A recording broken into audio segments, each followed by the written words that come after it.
overcome with all the absentees and stuff. Yeah, okay. Yeah, last couple of weeks have been tough. What the teachers are like. High school get away with it a bit better because they're all different, they swap classes a bit, especially in grade 9 and 12. What I don't know, not that I know of. Yeah.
for all your LPG needs. Talk to the locals with knowledge.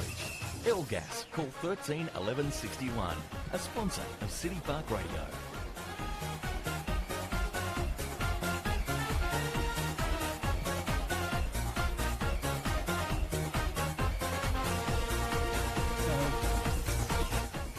Welcome everybody to Windsor Park here in Tasmania. Round 4 TSL action. It's the traditional Good Friday clash between Launceston and North Launceston. The weather, it's been a bit inclement this morning. We've had 5 mils of rain here in Launceston, but at the moment it's looking pretty good. It's cloudy, but the weather at the moment is dry. Both teams are on the ground and ready for a big clash. Let's introduce the team here today on the TSL live stream and on City Park Radio, 103.7 and 96.5. First of all, in the expert chair to my left, welcome back to City Park Radio, Jade Child. G'day, Skip. Thank you, Dave. Yeah, it's good to be back here, and the day is looking good now. It was a little bit rough earlier, but looking forward to a good contest between these two TSL clubs.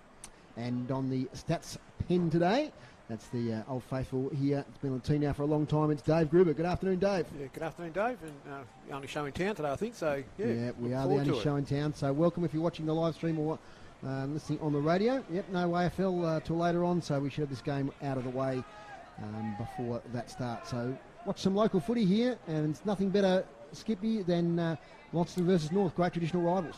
Yeah, no, I reckon the boys will be pretty keen. Get to play on a Good Friday. No other competition for spots for the viewers. They've got to come here and have a watch if they want to watch a game of footy.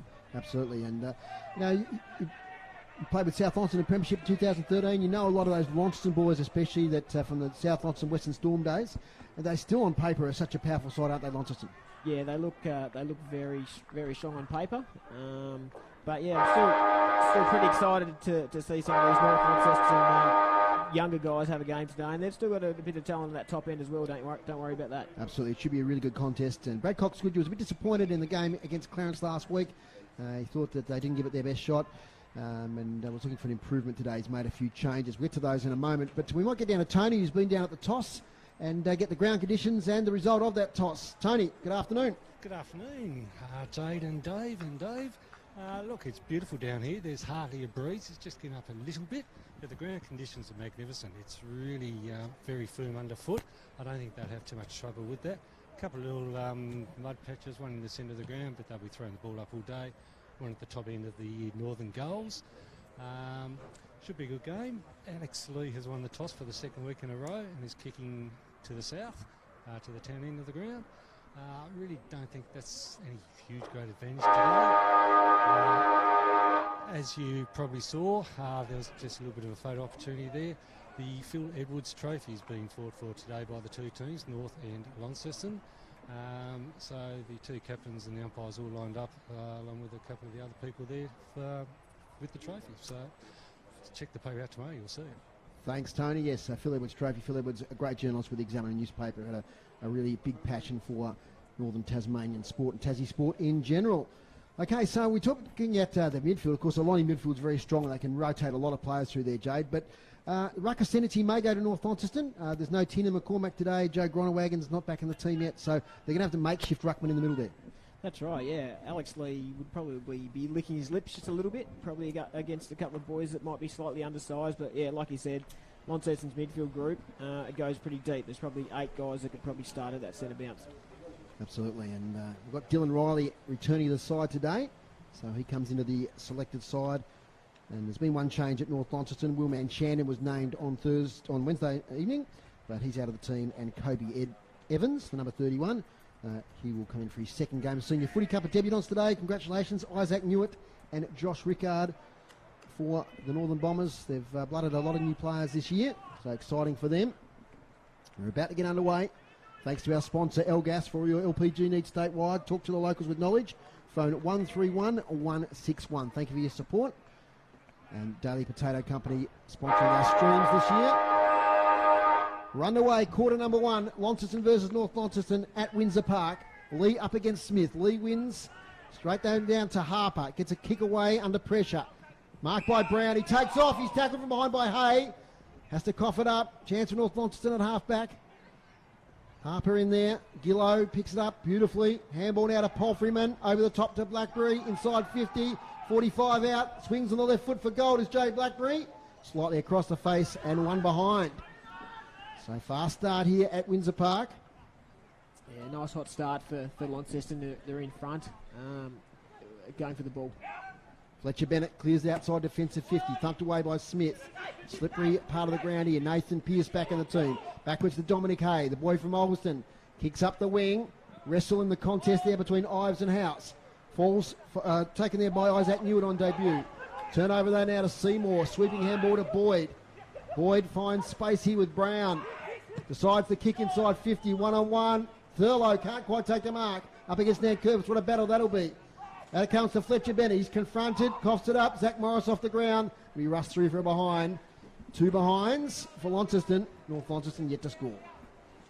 Well, under there to North Lonnie, they managed just to slow it down a little bit then as the ball went forward into Thurlow's direction. Nice match up there, Jade Thurlow and Corey Nankervis. Yeah, I'm backing Corey Nankervis in for that one. Yeah, there we go.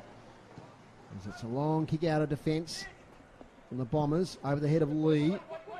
In the back play, it's Jacob Boyd, tackled by Pearce. Boyd lays on the ball. Umpire Nick Butler comes in and will ball up. Umpires today, Tom McEntee, Nick Butler and Casey Fellows. 3 of the best in the business. On the boundary with Ollie Bennett, Dom Chaliro and Young Sheehan. Lee wins the tap out to Simpson, tackled by Seymour. And he's taken over the boundary line. So not much of a breeze, as Tony said pre-game. We suspect it might be a goal or 2, perhaps to that town or southern end. I'll get to the curtain raiser scores in just a moment when we get another break. Honours have been shared between the 2 teams so far in those curtain raisers. More in a moment. Smith wins a tap. Taken though by Fletcher Bennett. Yes, the curtain raise here today, the Development League. Launceston 8-11-59 defeated North Launceston 5-14-44. And in the under 18s, it was North Launceston 39 defeated Launceston 24. Lee wins the hit out. Polfman coughs it up. And a kick by Smith finds Harper. Barrels it inside 50. Here's Josiah Burling. Taps it towards Morris. In the way though is Lockie Mitchell. He's tackled to the ground by Burling. So the tackling has been pretty fierce, as you'd expect, Jade, in a Lonnie North Lonnie game. Yeah, no, both teams have started this game really well with some solid tackles. No goals as yet. Umpire McEntee throws it up. Close to the boundary line. Brendan Toes in there. Harper with strength. Tackled nicely by Potter. Boundary umpire Bennett. Throw it back in. 25 metres around from the Bombers' goal. Morris in the ruck against Lee. Lee wins. Left foot, swing kick. Out of bounds. Inside 50's Dave Gruber. 3 to Launceston so far. Yes, North Launceston haven't been past the centre just yet, but not a lot of damage on the scoreboard. Jack Masengard, number 27, back in the side today for the Bombers. Dave Cox, good out, of course. Big blow. Also Michael Stingle. Masengard, little handball towards Simpson. Gets it back there to Harry Bales. He kicks it high. Nice ball by Pearce. A lot of players around the contest. Little knock away now by Fletcher Bennett towards Masengard. It's scrambling. It's tight. It's tough. No one get a clear possession as yet. So it looks like Jake Smith's doing most of the rucking sort of forward of the half-forward line here. He's in a wrestle there. Nearly wins the tap out. Lee probably does in the end to Masengard. Nice handball to Bennett. Now some space for North Launceston. In close to Simpson. Sweeping handball to Pearce. On again now to Blade Sulzberg. He's right on the boundary line. Left foot. Kicks it inside 50. There's no one at home. And Jamison House drops the mark. Now he's under pressure against Newitt. Newitt does okay against the experienced House. Well done, Isaac Newitt.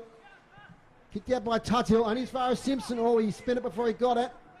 Now he's in trouble. He had a fair time to get rid of that. Umpire Nick Butler has a bit of mercy. And will ball it up. Right on attacking 50 for the Northern Bombers. They've had their first inside 50. That's their first inside 50, yep, and they had the last 3 clearances too. Okay, so as we expected, Lee's going to win a lot of ruck taps. He does again. Kicked away this time there by Jack Avent back in the team. So the other guy back in the team, that's Pearce. Here's Seymour. Polfreyman over the top to Taylor, to Harper, right on the boundary line on the wing. Kicks it a half forward. Jake Hines up against Bennett. Oh, beautifully read there by Zach Morris. He's on 50. Short kick to Burling. Picks it up on his boot laces. No, he doesn't. He fumbles. Puts Nankervis out of business. Well done, North Lonnie defence there, but it's going to be out of bounds on the full there. The kick from Lockie Mitchell. Just wonder if Zach Morris maybe should have had a shot then. Had a bit of momentum going inside the 50 and went for a 50-50 chance of hitting that pass going. It's an empty goal square too, so that's right. Could have rolled through. Anyway, easy from up here, as they say, Jade. Jody Harper kicks towards half forward. Zach Morris can't take it. Polfman can. Awkward kick. Might spill it right to Blackberry. Oh, he drops the chest mark. Has the recovery. Swings to the hot spot. Burling is in the contest and takes the mark. Josiah Burling up against Lockie Mitchell. Front of the faithful there at the Canberra at the Lonnie Footy Club. Taking a strong mark. I mentioned Jade off here before game. He's one player to look out for today. No, he looks good. He looks very wiry and agile, and that's a terrific mark for the young man. Josiah Burling kicking to the northern end for the first goal of the game. The umpire works a bit, but it's a goal. They're on the board. They lead North Launceston yet to score. Yeah, so a rare fumble from Jay Blackberry inside the 50 there, but he was able to clean it up quite quickly, and then almost a pinpoint pass to Josiah Burling, and then Burling finishes with his first goal. So well done to the boys there. Yeah, he didn't blaze a goal, did he, Jay? He knew that he had to just set it up. He probably could have had a chance to go for that one, but he did do the right thing and centre it. Been playing nearly 7 minutes here at Windsor Park, and the Blues lead by 8 points. 1 goal, 2 to get to score. Try and keep up to date with the other scores today as they progress. And scores level at the Devils game. Last time I had a look there, 30 points each. So it's going to be a good contest. Now Jacko Vent from the middle. Gets the handball from Sulzberger. Out to the wing. Might have been a shove in the back there or a holding free kick. It's going to go to Jack Ahern. It was pretty impressive last week. A nice goal against Clarence. He's on centre wing. Summing up his options. Looks like he's going to go long. He does. Kicks it to about 30 out. Players fly. Tuthill couldn't take the mark. Sweeping there is Jaden Hines. He kicks it out here towards right. Takes a mark at left half back. Alec Wright settles things down and gets it to Blackberry. Jay Blackberry. Close to the boundary line. Up here looking for Tyrrell. Uses his body pretty well against Fletcher Bennett. There's Tyrrell. Can't pick it up. Fletcher Bennett does well. Might have been held in the contest. Back now to Tyrrell. Bumped off the ball. Pretty desperate stuff there inside defensive 50 for North Launceston. Ball up. Yeah, the Launceston defenders got back very, very quickly for that kick going inside 50 from North Launceston from Ahern. Other games today, North Hobart versus the Tigers down at Kingborough. And Lauderdale host Clarence. We'll keep you up to date with that. Short kick forward here by Casey Brown. Contest. Nearly a mark again to Burling. Declan Chugg kicks it high in the air. Goes the required distance. And looks like there's a free kick anyway. The mark was taken. But a free kick's going to go to Jack Mazengarb off the ball against Michael Musica. So nearly at full strength today, Launceston. Gronawagon and Hodge, 2 notable absentees. It's deep on the left or the right half-back flank now for North Launceston. Wright is there battling with Ahern. And it's pretty rough and tough stuff over there. It's going to be another ball up. I think North have done okay here. They've sort of they are weathering Launceston early on. So let's see how they go over the next 5 or 6 minutes. A lot of pressure on their defence today. It's going to have to hold firm. Lovely tap out to Simpson. Barrels it forward to a contest. Theo Ives knocked away. Chance now from half back through Boyd. Pinpoints a pass nicely to Harper. Harper handballs to Seymour. Great flying football from the Blues. To half forward here towards Hines, who does it beautifully against Jacob Kerr. Free kick and or mark. And Hines, we know he's got a great left foot. He might be in range here. He'll kick from pretty much on the paint. Right of centre. Looks like Dylan Riley's now on the ground as well, Dave, so it's good to see him back out there. Yeah, it's great after that terrible knee injury last year against North Launceston around this time. Well, Jake Hines, the best footballers in the competition. Now he gets him extra distance, keeps it low, but it moves out to the right. Just sneaks in for a behind, 1-3-9 Launceston. North Launceston get the score. Gee, they look good when they move the ball quickly, Launceston through the middle there. Yeah, that was pretty sharp from Launceston coming through the centre there, and Harper and Fletcher Seymour linked up. Go back 10 yards. So Mitch Thorpe there, with some instructions. Outside defensive 50. Over the back it's Tuthill, shrugs a tackle. It's out towards Chilcott, can't pick it up. Out of bounds, yes, our first look there of Dylan Riley. Looks like he's lined up cross half back just initially. Maybe some time to run straight at the ball. Wouldn't surprise me if he's put forward though at some stage of this contest. Lee wins the tap, tries to flip to Sulzberger, picks it up, does pretty well except he coughs the handball up to Harpo, kicks straight away. Here's Burling meeting the ball. Beautiful handball to Blackberry. Now to Tyrrell. Tyrrell will goal. Great football by the Launceston Blues. Really sharp stuff in close. Smart play there by Burling, getting it to Blackberry, then to Tyrrell, and that's their second. Yeah, very classy for them two young men, Blackberry and Burling. A couple of very quick handballs, which allowed who kicked that one? Tyrrell a chance to get on the end of that one. And it looks like the game plan there, Skip, is to get the ball in as quickly as possible. We saw Harper there. He got the ball forward in a millisecond there. He just threw it on the boot, open forward line, and those sort of things can happen, can't they? Yeah, that's right. And they're relying on their running power as well to get that ball forwards as well. Okay, back in the middle of Windsor Park. You listen to City Park Radio, 103.7 and 96.5, and via the TSL live stream. First couple of goals to the Blues. They've got a handy 15-point lead. Inside 50s groups. 8 to Launceston, just still only the 2 to North Launceston this quarter. Hit-outs. Lee Welling front, 11 to 2. He's got another one then, but it was a holding free kick, so he's going to take the kick. Alex Lee kicked a wonderful running goal last week from outside 50. Made it into the goal of the week competition. Daily Potato Company is inside 50 goes Lee, but marking back there. Chop out mark by Alec Wright. Deep inside his defensive 50. He goes wide here looking for Morris. He's up against a couple of opponents, but the kick was too wide. Spills out of bounds. It'll be a boundary throw-in. So next week we're back here for Launceston versus Clarence, City Park Radio listeners, and the live stream. But it's a doubleheader of sport next week on City Park Radio. We're at the big game, the Tornadoes versus the Hobart Chargers. So look forward to that one. Smith does pretty well in the ruck this time. He takes the ball, gets dispossessed. It'll be a secondary ball up. I'm going to be a very sore boy later on this afternoon, Jake Smith.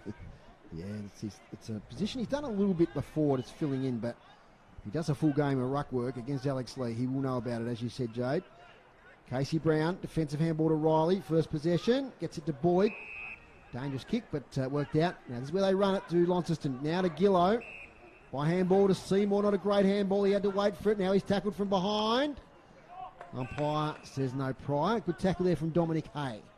So stoppage right in the middle of Windsor Park. Not a bad day here now. Very still. Cloudy. But the rain looks like it's passed us by for the moment anyway. Picked up by Event. Smothered kick falls to Sulzberger. He tries to take on the tackler. Does get it away to Simpson. He might have been a bit unlucky there, Blade Sulzberger.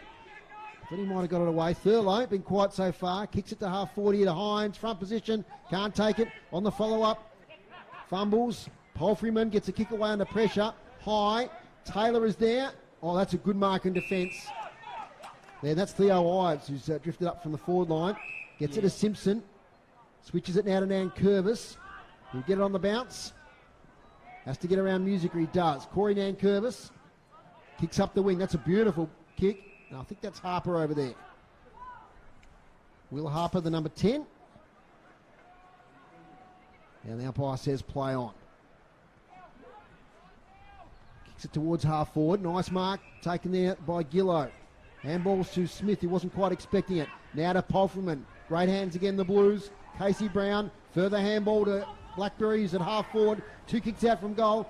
Takes a laconic bounce. Kicks it to the goal square. Fletcher Bennett has to mark it. He doesn't. Now Jake Hines on the right foot steps a goal. Oh, made something out of nothing there, Jake Hines. Terrible luck there for Fletcher Bennett. He couldn't quite hold the mark. And there were about 3 Blues sweating on the contest. One of those was Jake Hines, and he snaps his first. Yeah, Jake Hines just so dangerous one-on-one. He's a very strong. He keeps his feet really, really well, and that's a really good example of that there, where he's just able to hold off his opponent and kick a goal. Once again, great link-up handball, wasn't it, through the middle of the ground there? That's right, and when you find Jay Blackberry with 15 metres space, you're gonna get a pretty good result. They've scored 6 times from their 10 inside 50 entries so far this quarter. Yeah, groups are really making most of their forward forays at the minute are the Blues. So we've been playing 15 and a half minutes in the first quarter here at Windsor Park. Picked up by Palfreyman. Sulzberger can't pick it up. Seymour Coughs up to Ives. Looks like he's playing on ball at the moment. Theo Ives. Little handball out of Simpson. This is good for North Launceston. They kick to half forward. Advantage of Hay. But Jaden Hines back there takes a pretty good mark. Now it's on to Casey Brown. This is where they'll make the run in here. Launceston, well, last time Casey Brown settles it down. Didn't have an outlet with the handball on that occasion. Casey Brown kicks high towards half forward. A lot of players in the contest. Taylor does well at the back. Dispossessed though by Bales. And Bales lays the tackle on Taylor. Ball up. I think Ives is rucking for the moment, so it looks like Alex Lee's down forward having a bit of a break. Yep. It's the old-fashioned ruckman down the forward line resting. Don't see that much these days, but good option sometimes. We've got another ball up happening here. Good crowd in today. So look out towards the Lonnie club rooms. There's plenty of people out the front enjoying a beverage. And a fair number of North Launceston supporters down below us here too. One out by Ives. Taken out by Musica. Bustles his way through. Gets a high tackle. Dominic Hay stood up. But just caught him a little bit high. Musica towards Riley. Can't take it. He can. Welcome back, Dylan Riley. He didn't like the half-back thing too much, Jade. No, I knew he would. It wouldn't take him long to get back into to get out of the forward 50. I think he's going to play a fair bit of time forward this season. Jug the mark, understandably a bit rusty. He had a senior footy for a while, but he's got it now, 30 out, slightly left of centre for his first goal back in senior footy after doing his ACL here last year. Sure his teammates will get around him if this goes through. Dylan Riley for goal. Might be a bit of an anticlimax there as it's off to the left. 3-4-22, Launceston. Northern Bombers yet to score. And it's 7.5 minutes in. So they work it out now from the back pocket. Not a great kick. He's there looking for Harvey Griffiths, but intercepting was Alec Wright. They build a wall across that half-forward line. Now it's back inside 50. Players fly high. Bennett. Handball out towards Chug. He's on top of it. So this is where they can be dangerous, the Blues. They've got players who can snap goals from this sort of vicinity. The push and shove. So Nick Butler clears the area. Up it goes. Now we've got a whistle on play. Which way is this going to go? It's going the way of the Blues to Zach Morris. And they're heartbreakers when you give away a free kick 20 metres out directly in front, Jay Chop. Yeah, I didn't think there was a hell of a lot in that. I thought that was just a genuine ruck contest, but the umpires decided to go this way with Launceston, so let's see if he can finish this pretty easy shot at goal. 25 metres out. Almost directly in front, Dave, would you say? Absolutely. No worries about this. He should kick it straight away. He does. Another goal to Launceston. Did notice just that last forward entry from Launceston going inside the 50. It looked like we had multiple Northern Bomber players, jumping at the ball, whereas Launceston actually stayed down. Yeah. They had their one, tool going for it. So North just want to be a little bit careful of that going forwards. Otherwise, they're going to leave too many Lonnie players on the ground, and they'll just snabble those little goals up from the stoppage.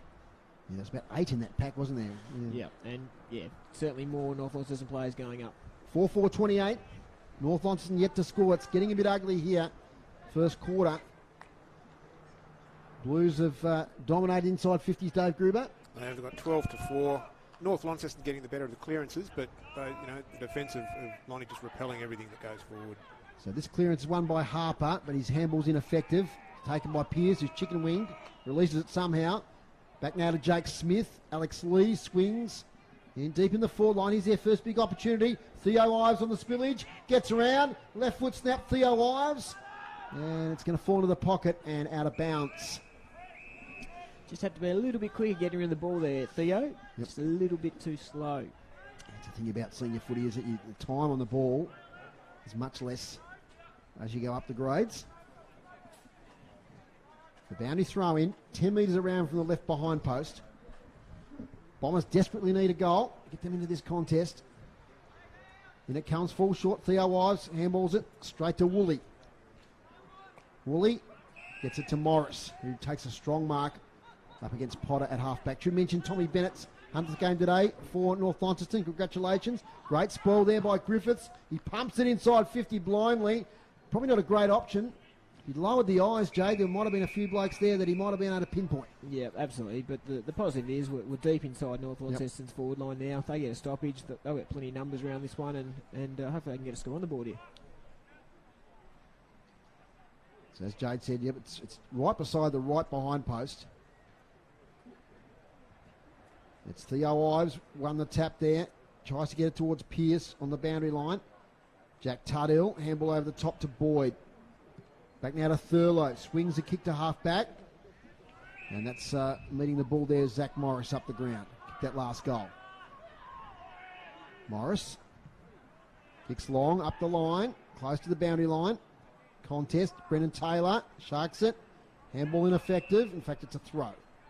Didn't quite make contact between palm and fist. So Harry Bales has got it. Left footer. Stylish. Towards half forward. Front position was Ives. Was he pushed out? No. Umpire says fair contest. No. It was the umpire off the contest has paid the free kick, I think, Jake. Yeah, it looks like Theo's going to get a free kick. Just on the point of the 50. He might have a slight breeze behind him. Big kick, though. Here's a big kick. Man on the mark just inside the 50. He's going to give it a crack. Come back a long way. Kicked some handy goals in the early rounds. Against Glenorchy and Lauderdale did Theo Ives. Up and coming player. Future of North Launceston. Slow deliberate approach for their first. Makes pretty good contact. That's a great goal by Theo Ives. That gets the Northern Bombers on the board here at Windsor Park. Gee, that was a confident delivery. He knew what he was doing, Jay. We had a few doubts, but gee, that was a beautiful kick. I was a bit doubtful, but he struck that ball really well, and he's kicked it deep into that big net down there. And North Launceston got their first score on the board, so they've done okay here. I reckon they've done pretty well to weather North Launceston's storm early, and kick their first goal of the day. Used from Dial Park, 8 minutes into the third quarter. The Devils hit the front there, lead by 5 points, 42-37 against the Northern Knights. It's always tough to beat those Melbourne NAB League teams. Around the grounds here too in the TSL in a second. Let's get the app loaded up. We'll have a look at the next stoppage. From the middle, here goes Lee. Handball smothered. Can they get another one before quarter time, the Northern Bombers? A bit of confidence from that goal. Simpson gets it straight to the lap there of Thurlow. Waste no time towards half forward. Now it's a whistle on play. I think there might be a free kick back to North Launceston. Yeah. Thanks, Grooves. So it's going to come back here to Ben Simpson. Simo's the call. Players moving left, right and centre. Shuffles to the left now, kicks long. Towards half forward to Ives again in a wrestle there with House. Big spoil House. Falls to right. He can't handle it though. Little kick there forward by the debutant in Newitt. Straight into Josh Woolley's lap. He has an age to get rid of it. And a little short kick there towards Jacob Boyd. So at Lauderdale 3-5-23 leading Clarence 1 goal straight 6. As Blackberry takes the mark at half back.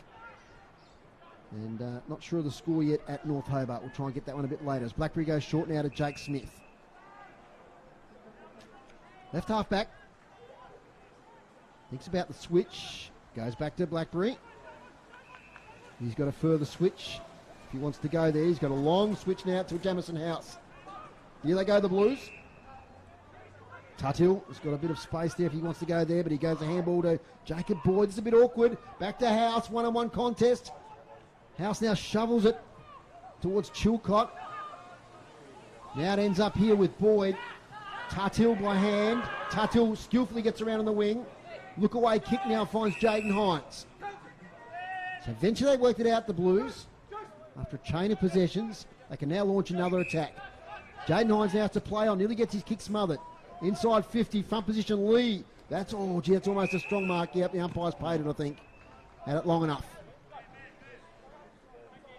Yeah, they were chasing hard to create that overlap. Yeah. Launceston were, and eventually got it, but only through their skill. Alex Lee, one-on-one contest in the wing. Ives and Boyd. Ives working hard at the moment. Kicked that first goal for North Launceston. He's got it again. Can't get an effective possession. Kicked off the ground by Thurlow. There's a real scrap on the wing. Then she comes out to Simpson. Gang tackled by 2. Now Thurlow takes the spillage towards half forward to Morris. Can't take the mark. Alex Lee and Morris.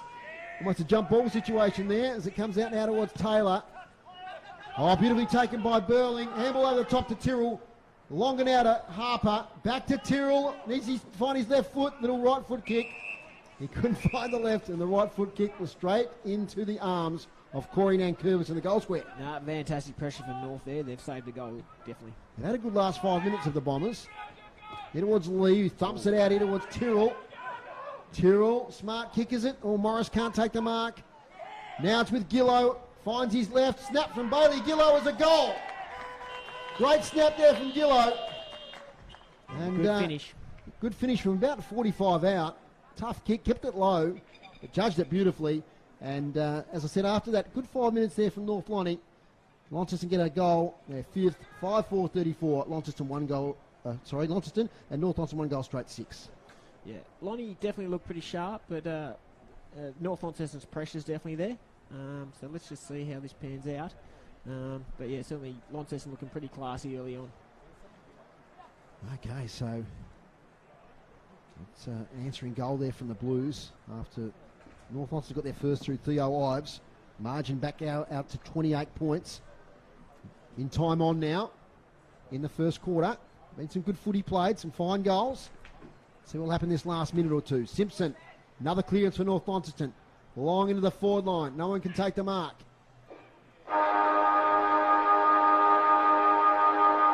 Kicked by Jaden Hines to the wing as the quarter-time siren sounds.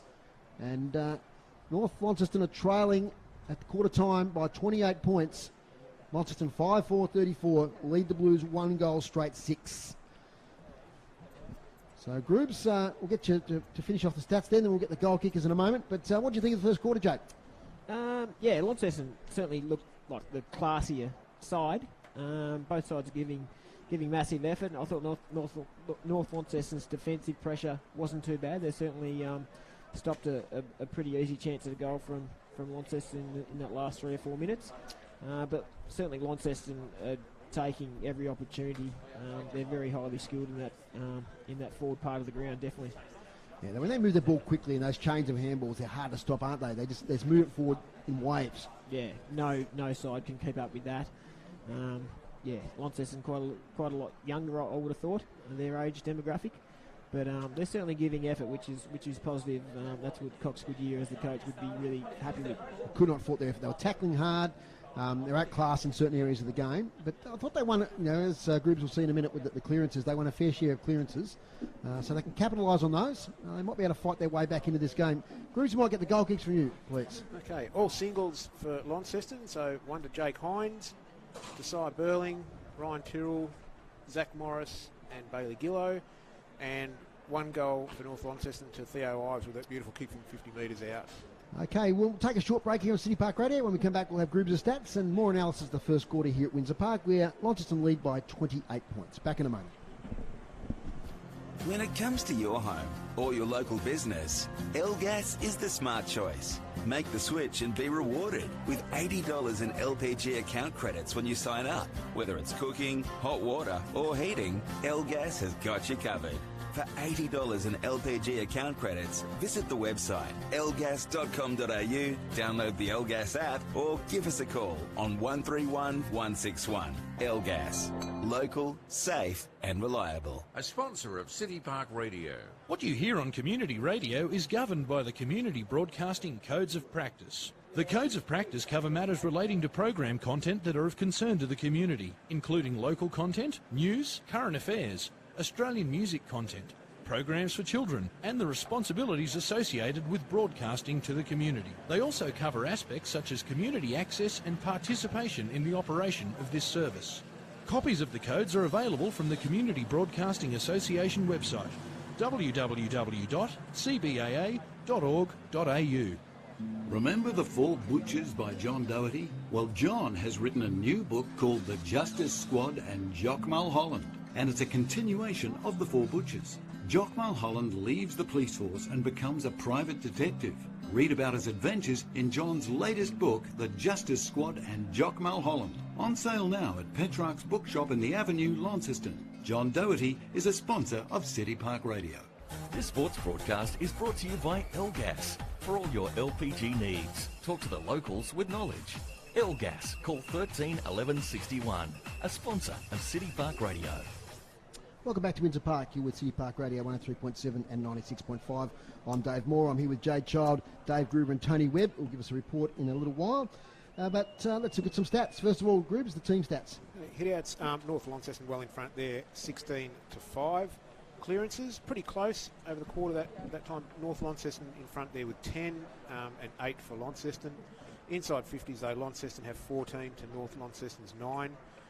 Launceston have 2 marks inside 50. And free kicks were 5 for Launceston and 6 for North Launceston in this quarter. Thanks, Gribs. As far as the individual stats are concerned, Joby Harper, 8 possessions, 5 kicks and 3 marks. Jay Blackberry with 7, 6 and 1. Jacob Boyd with 7, 3 kicks, 4 handballs.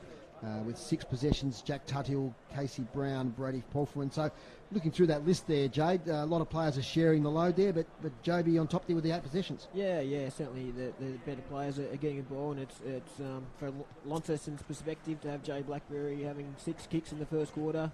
His efficiency's right up there, so that'll be positive for them. And also, we talked about the link up there. Look at the handball receives. 3 to Blackberry, 5 to Boyd, 4 to Seymour, 4 to Tyrrell. So that's just that link up, and especially coming through that, the middle part of the ground. That's where they're using that handball receive. So for our Northern Bombers fans, of course, we're getting the stats from Darren Lovell and the boys there, and Damien Donnelly at Launceston. So they do keep an eye on opposition player, and wow, what a quarter there by Ben Simpson. 11 possessions, 8 kicks and 3 handballs. And great work there, and great partnership with Alex Lee. Well, he probably got most of those possessions in that second half of that quarter. Yep. A lot of his ball is long kicks. Maybe he can work on hitting up some of those shorter ones to open it up a little bit and play a little bit more the way the Launceston midfielders are playing. Got Tony Webb on the boundary there. He's going to have a chat to us about the quarter-time huddle. You there, Tony? Sorry about that. Yep. Look, I went over to the Launceston huddle, and they're pretty pleased with the way things have gone. They just want to work on the clearances a bit. They feel they're a bit behind that. The intent for this quarter is to attack a bit more. They want to play it a little bit deeper and shoot from closer to the goals. Having said that, he did tell a couple of players, Zach Morris and Joby Harper, that when they get the ball within inside 50, take a shot. So, a bit of each, really. Thank you, Tony. Any injuries of any note down there? No, nothing thus far. It's all been pretty good that way so far. Cheers, Tony. We'll talk to you during the second quarter. No worries. Tony Webb down there on the boundary. Yeah, so interesting that they've identified lots of the clearances themselves as a part of the game they can improve. Absolutely. No, that's the way to go. Okay, second quarter action.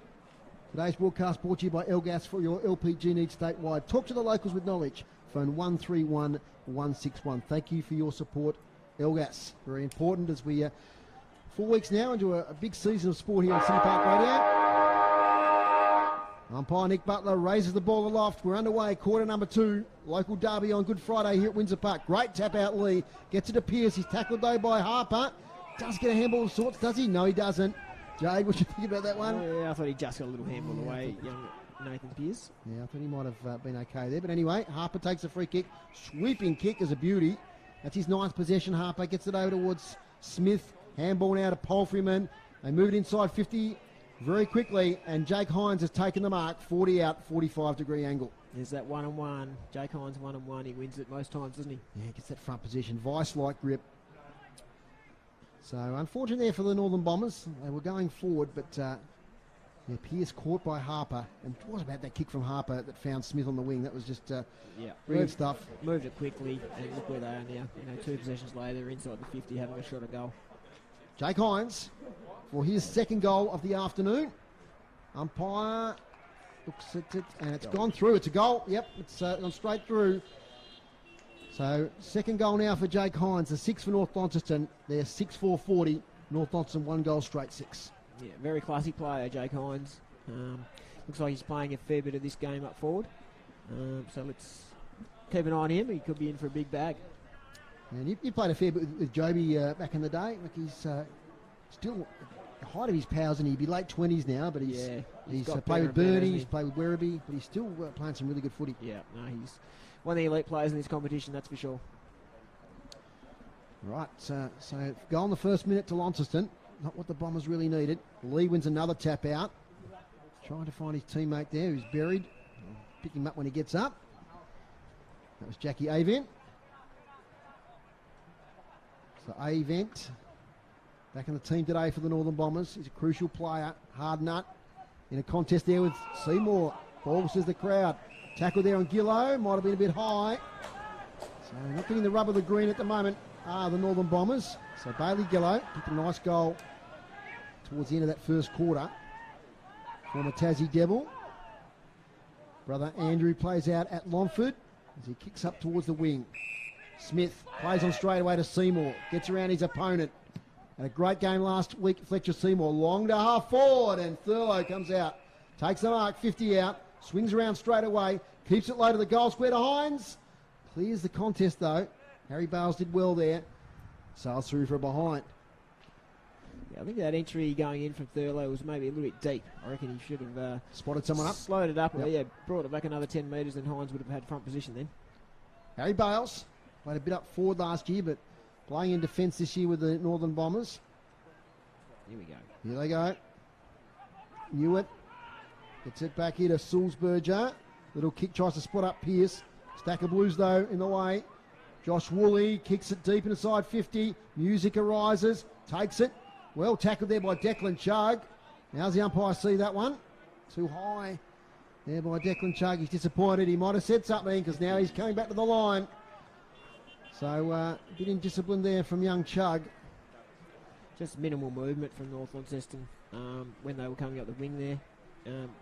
Looking to enter their forward half of the ground. Just minimal movement, and North Launceston, Launceston were able just to repel it.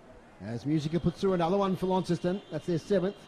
7-5-47 to 1 goal straight 6. And yeah, young Chugg there, I think it might have been just a disappointment of tackling a class player like Musica and then looking up at the umpire and he's paid it for too high. Yeah, no, they certainly, the rules have changed, so you've got to just shift your game to that. And unfortunately, it's a 50-metre penalty and a certain goal for Launceston. Great news from Dial Park. The Devils are 20 points up near three-quarter time, so they were behind early. So great work there from the Tassie Devils up against the Northern Knights down there at Dial Park, the Northwest Coast. Keep you up to date with that as the afternoon goes on. 1 quarter to go. Back here, Lee wins another tap. Grooves the stats in a minute. Seymour shrugs the tackle. Might be a chance here. Kobe Evans gets it to Simpson. Deep inside 50. Ives and House. And next man up is Riley, playing across half-back, gets it to Tuthill. Lovely little handball to right, he scoops it in with one hand, then looks for Gillow. Gillow here against Dominic Hay. Hay does really well, slides in, must get the handball away quickly, does eventually. Not effective though. Right, chip kick, not regulation, gets it to Seymour. Lovely smother there by Evans. Blade Sulzberger, back to Simpson under pressure. Kicks almost for touch, almost hits the boundary umpire, as it now goes out of bounds. In fact, almost hits the central umpire, that's Nick Butler. So it's a boundary throw in. A bit of a smile there from umpire Butler. Have a look at the hair on the boundary umpire. He's looking absolutely terrific. Now, is that umpire Dominic Shaliro? I think it might be. We haven't seen him for a while. It's one of our favourites here on City Park Radio. As in it comes. Tap out. Now to Harper. It's a little toe poke away towards Blackberry. Out of bounds. Grooves, let's talk about the hit-outs this quarter. Just the 5 hit-outs so far, and they're all to North Launceston. 3 inside 50s to Launceston, 2 for North. Okay, so Lee manfully battling in the ruck. He hobbled by a slight injury towards the end of the game last week. There's the boundary umpire. This one falls a bit short, so Lee taps it. Here goes Pearce, kicks it off the ground, gains territory. Boundary throwing 15 metres around from the right behind post. Yeah, I don't mind that from Pearce. I think that's a good option. Keep that ball rolling forwards and give the forwards a chance. So, umpire Shaliro again. Right back into play. Not a bad day here at Windsor Park, despite it being overcast. Smith might have won that one. Out it comes, chance, Avent, snap. Tommy Bennett, who's been quiet so far. Tuthill gives it towards Seymour at right, who gets tackled. Tuthill again, butters up, gets it to Harper. Ooh, that was close to out of bounds. Stays in play though, kick to half back. Chance for Avent once again. Kobe Evans. Now it spills out North Launceston's way back to Evans. He's been set upon. Tuttle working overtime. Back to right. Oh, I think that was Harvey Griffiths there, just clumsily getting to his back. Jade, heard your grimace there, or saw your grimace. No good. We've got to did some hard work there, North Launceston, to maintain that ball inside their 50, and then they give a free kick away, and now we've got a 50-metre penalty. Yep. So, Launceston are going to be inside their 50 with a couple of kicks. Okay, is right with a short kick. Look at him. Forward Paul for him in there, so they're lining up as Woolley gets it to Harper, who just had a mile there with nobody in it beside him. Little short kick now to Jake Smith, who takes the mark. 45 out, 45-degree angle. That's just, very poor work rate from North Launceston. They just didn't choose to run harder defensively. Mind you, they had spent a fair few petrol tickets keeping that ball inside the 50, but clearly Launceston were definitely the fitter side here. And that's where the 50-metre hurt you too, because they all had to run back. There was loose players everywhere. Jake Smith sets it towards goal. Yep, and it's just off to the right. So one behind, 7-6-48. Plays 1 goal straight 6. Been playing 8 minutes into this second quarter here at Windsor Park from the kick out. Harry Bales has got it.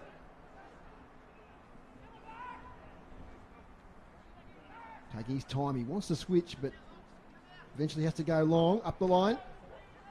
Lee in the contest. Bustled out of it. Falls it back to Pearce. Handball now to Jack Avent. Here's a chance for Hay. Now to Tommy Bennett, who's up the ground.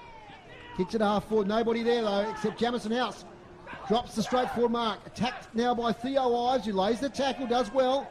Blade Sulzberger takes the ball. 50 out, has a short option. Great kick. Isaac Newitt, the debutant. Here's a big opportunity for the young man. Boy from the East Coast. Great contest from Ives there to be able to nail down Jamison House. Yeah, a rare error there from House. He dropped a really easy mark there. So Isaac Newitt, he's about 40 out. Approaches the man on the mark for his first goal in senior footy. Gets a bit of action on the right there, and he gets the goal. Does Isaac Newitt. Congratulations, young man. They get around him. First goal in senior footy. And a real boost there for North Launceston. That's their second. 2 goals straight 12. And they trail Launceston 7-6-48. Great finish there, mate. Well done. But yeah, it all started with Ives putting that D1 pressure, as we say, on House, which caused the turnover, and then a nice chip up from Sulzberger to Hewitt. And I'm impressed with Sulzberger's game today, because he's had to step up, a level this year, because they've lost, the likes of Jay Foon around the middle, Mark Walsh. So he's really had to take more responsibility. That was a smart kick there to find Isaac Newitt. So a goal to North Launceston. They trail them by 6 goals. And by McEntee back in the middle of Windsor Park. Throws it aloft. Lee gets it now to Nathan Pearce, who kicks it inside 50. Marked though by Dylan Riley at half-back. Little switch kick finds Jacob Boyd. They're off to the races. Low kick to Smith. Sits nicely for him. On the bounce. This way, that away. Sweeping handball over here was Jaden Hines, the redhead. Right half-back flank. Kicks up the wing. Over the back at Spills. Still in play. Harper, can he keep it in against Simpson? No, he can't. In fact, he kicks it out on the full. So a bit of a bonus free kick there to Benny Simpson. 11 possessions to quarter time. One of the best players on the ground. So we need North Launceston to be in front position here with the ball going forwards. What we're finding is that Launceston are maintaining front position, and that's how they're getting the ball back off North Launceston. Here we go. That's good. And that's what Jay Child wanted, as Blade Sulzberger presents and takes the mark in front of Seymour. Defensive side of the wing. Takes his full measure of time. Now cruises off the mark. Kicks to half 40 towards Bennett in a contest. Front position though. Nice mark taken there by Jack Ahern. He's going to switch. He's got to be accurate with it to Sulzberger. It's got to come off, otherwise it's going to be a big turnover. North Launceston do pretty well against Seymour there. Important contest, this one. And they bottle it up. The switch was right, Jade. It just had to be executed properly. Just a millimetre off, and Launceston were able to spoil it, and now we've got a stoppage.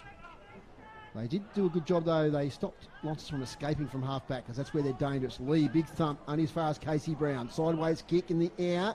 Might bring rain.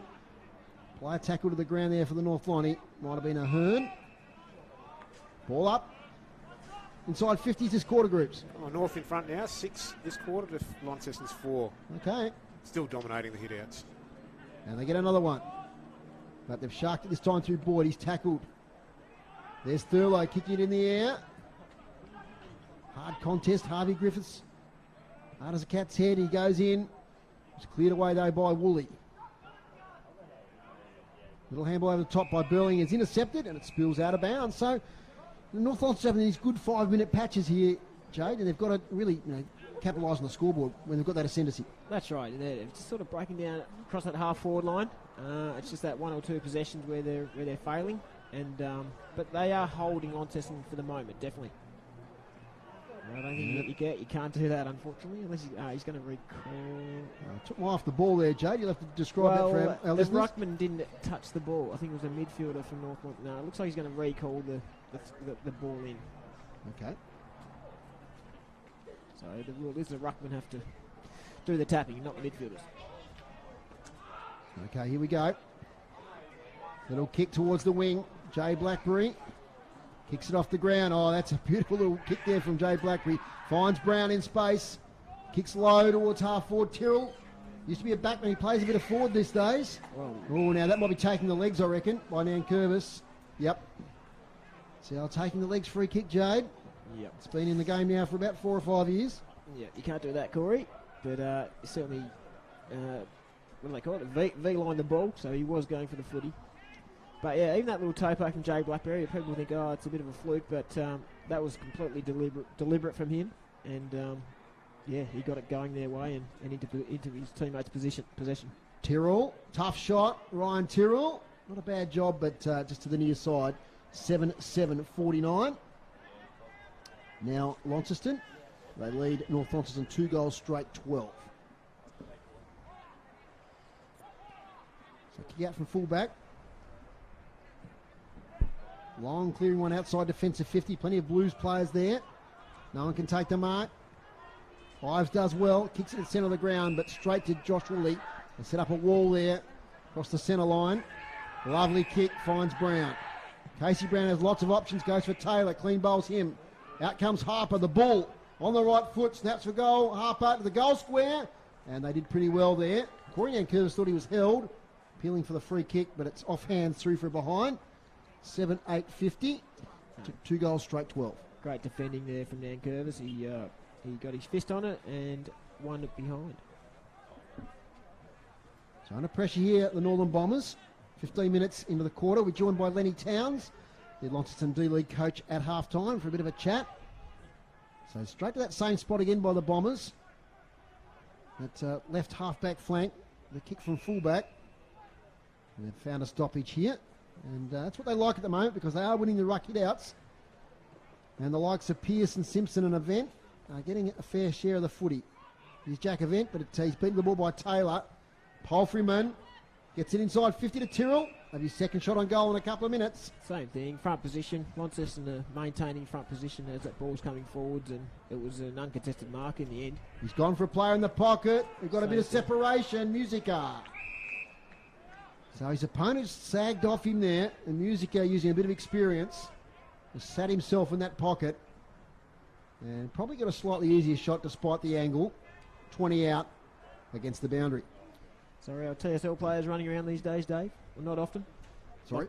Are the TSL players running around and snapping like the AFL players as much, do you think? There's a little bit of that going on. I wouldn't be surprised if Michael Musica does. No, he stands straight and he kicks the goal. No, he doesn't. Ooh. Gee, it looks all right. I think Michael Musica liked it as well. But anyway, umpire is right on the spot. 7-9-51 to 2 goals straight 12. Short kick out. That's the one we want. And another one. Nope. Mark taken there, but it's been coughed up. Blackberry on the left. Another chance for Launceston. He is missed. So they're peppering away at the moment. They've kicked a few behinds in a row here.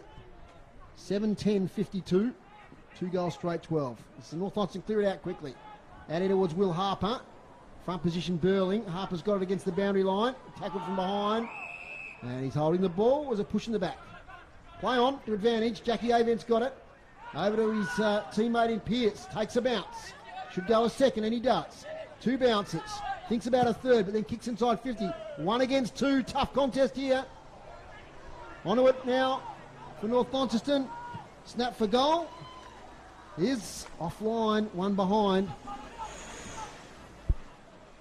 So first behind for North Launceston. And there's a player there, number 43. Tony, if you're listening. Not sure if there's been a Guernsey change there or not. If you could text me that player's number, that would be great. I haven't got him on our list, number 43. Just why he didn't kick a goal, because it would have been tough there. Quite know who he was. It's Jacob Boyd now gets the handball to Wright, who has to stop. Wright kicks it towards the back flank here towards Bailey Gillow. In a contest with Harper, 2 ex-Devils teammates. They see it over the boundary line. Rightio, let's watch Lee here. Let's see if he can get it to North Launceston's advantage. Looks like Launceston are setting up pretty predominantly on that defensive side. Boundary throw in. So Lee wins it nicely to Simpson, but he's always got 2 or 3 Blues players tackling him straight away. They're winning those clearances, but it's hard to get an effective possession from them. Yeah, they just defend so well. They just shut them down very, very quickly. 52 plays 13, 39 points. And towards half-time, Jack Avent kicks it a half forward. And our young man, number 43 there, takes the mark. Mystery man.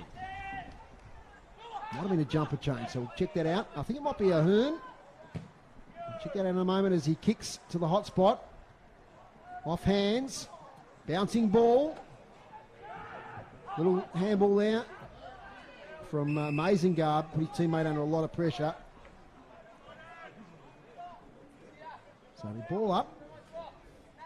40 out from North Launceston's goal. They're hanging in there. That's what you suppose you can say, Jade. They're not being blown away at the moment. Yeah, the pressure's there. The pressure's there. Simpson keeps it low. Harper in a contest there with Boyd, the 2 number 10s. Spills out of bounds. Yeah, so I just want to work really hard here at this stoppage. So there's a really good chance to score here, North Launceston. So it's a matter of Alex Lee placing this ball in the right areas, and they should be right. They should score here because they've got plenty of numbers. Front position was House, but Lee won the tap. Kicked out of defensive 50. Bit of volleyball happening. Declan Chugg knocks it. Now Thurlow, can they run at the Blues? Casey Brown gets confronted, but gets an effective kick now to Tyrrell, right in the centre of the ground. Tyrrell kicks towards full forward. Front position, Musica. Spore comes from Potter. Did anyone touch that? I don't think they did, or hits the post anyway. So 1 behind. 7-11-53 to 2-1-13. And our mystery man there is Josh Rickard, the number 43. So thank you very much, Tony, on the boundary. I'll be able to call him from the rest of the day. He's done a couple of nice things last few minutes. Mark taken by Dominic Hay. Josh Rickard, the boy from Traralgon in Victoria. Kicks to the wing. And it's thumped out there by Alec Wright for a boundary throw-in. 7-11-53 plays 2-1-13. Quarter time groups, it was 5-4 to 1 straight. Yep. So they've kicked 2 goals, 7. 2 goals, 7. Yep. To 1 goal, 1. From 7 inside 50. Probably another 5 or 6 minutes to go in this quarter till half time. Jackie Avent's got it. Does well. Barrels it to half forward, but right. But he dropped the mark, but he got the second grab. Lovely slips catch. Now he cruises off. Kicks it long inside 50. Hines is there. Good spoil by a couple of Bombers. Griffiths gets it to Bales, now to Simpson by hand.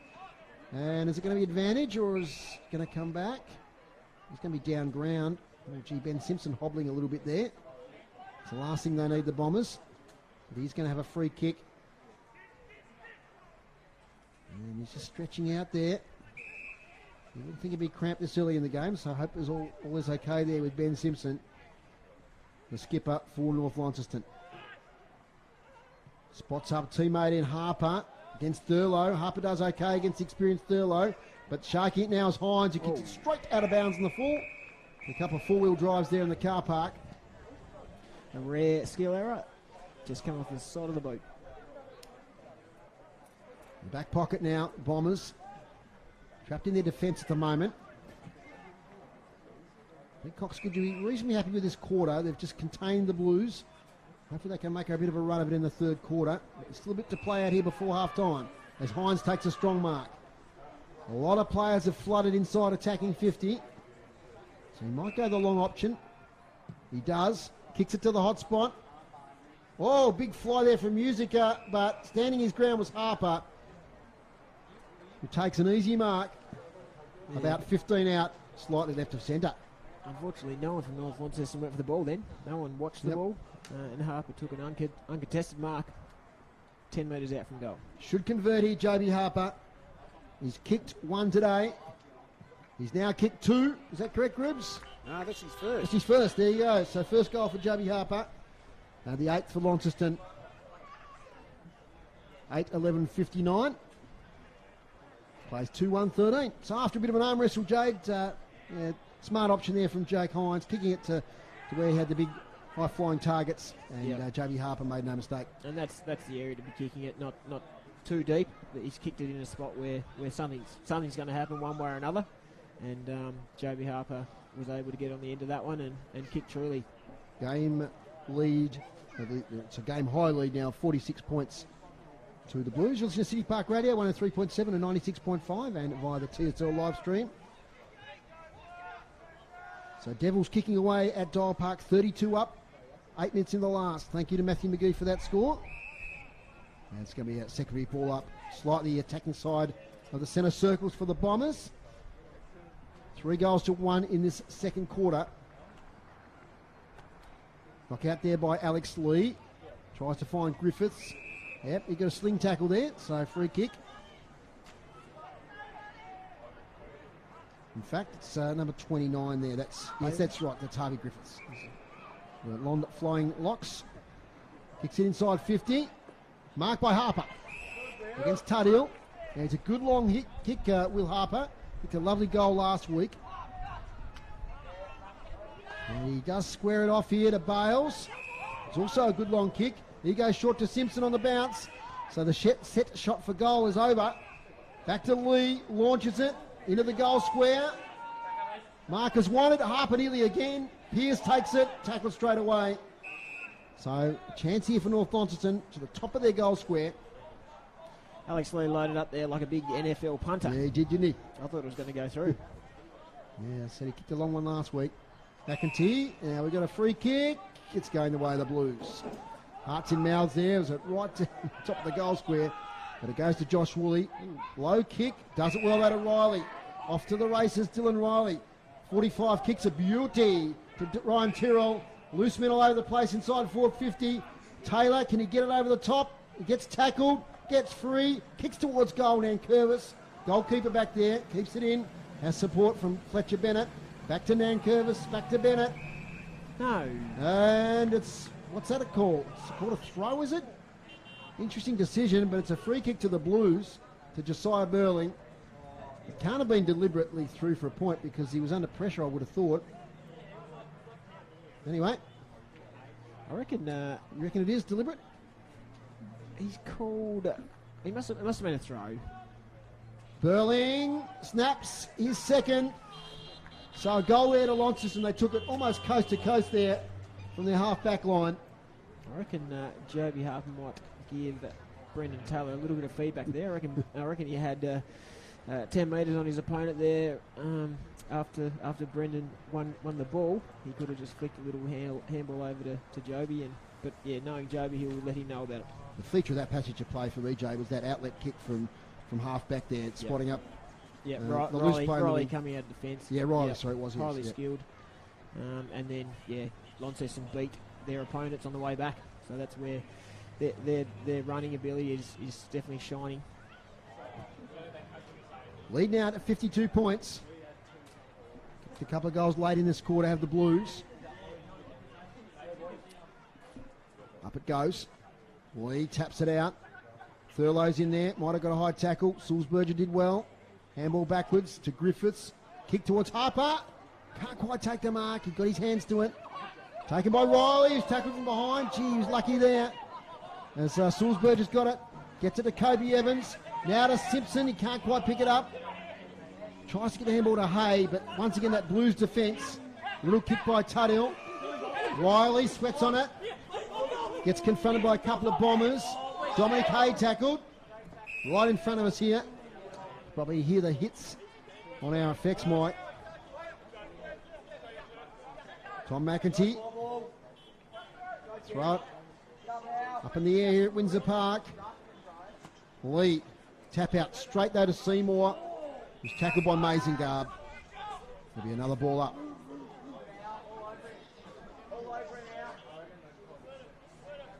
North Launceston love a snag of a goal just before half time as Lee gets the tap out. Ball says the crowd, I think it's Chilcott, coughed it up.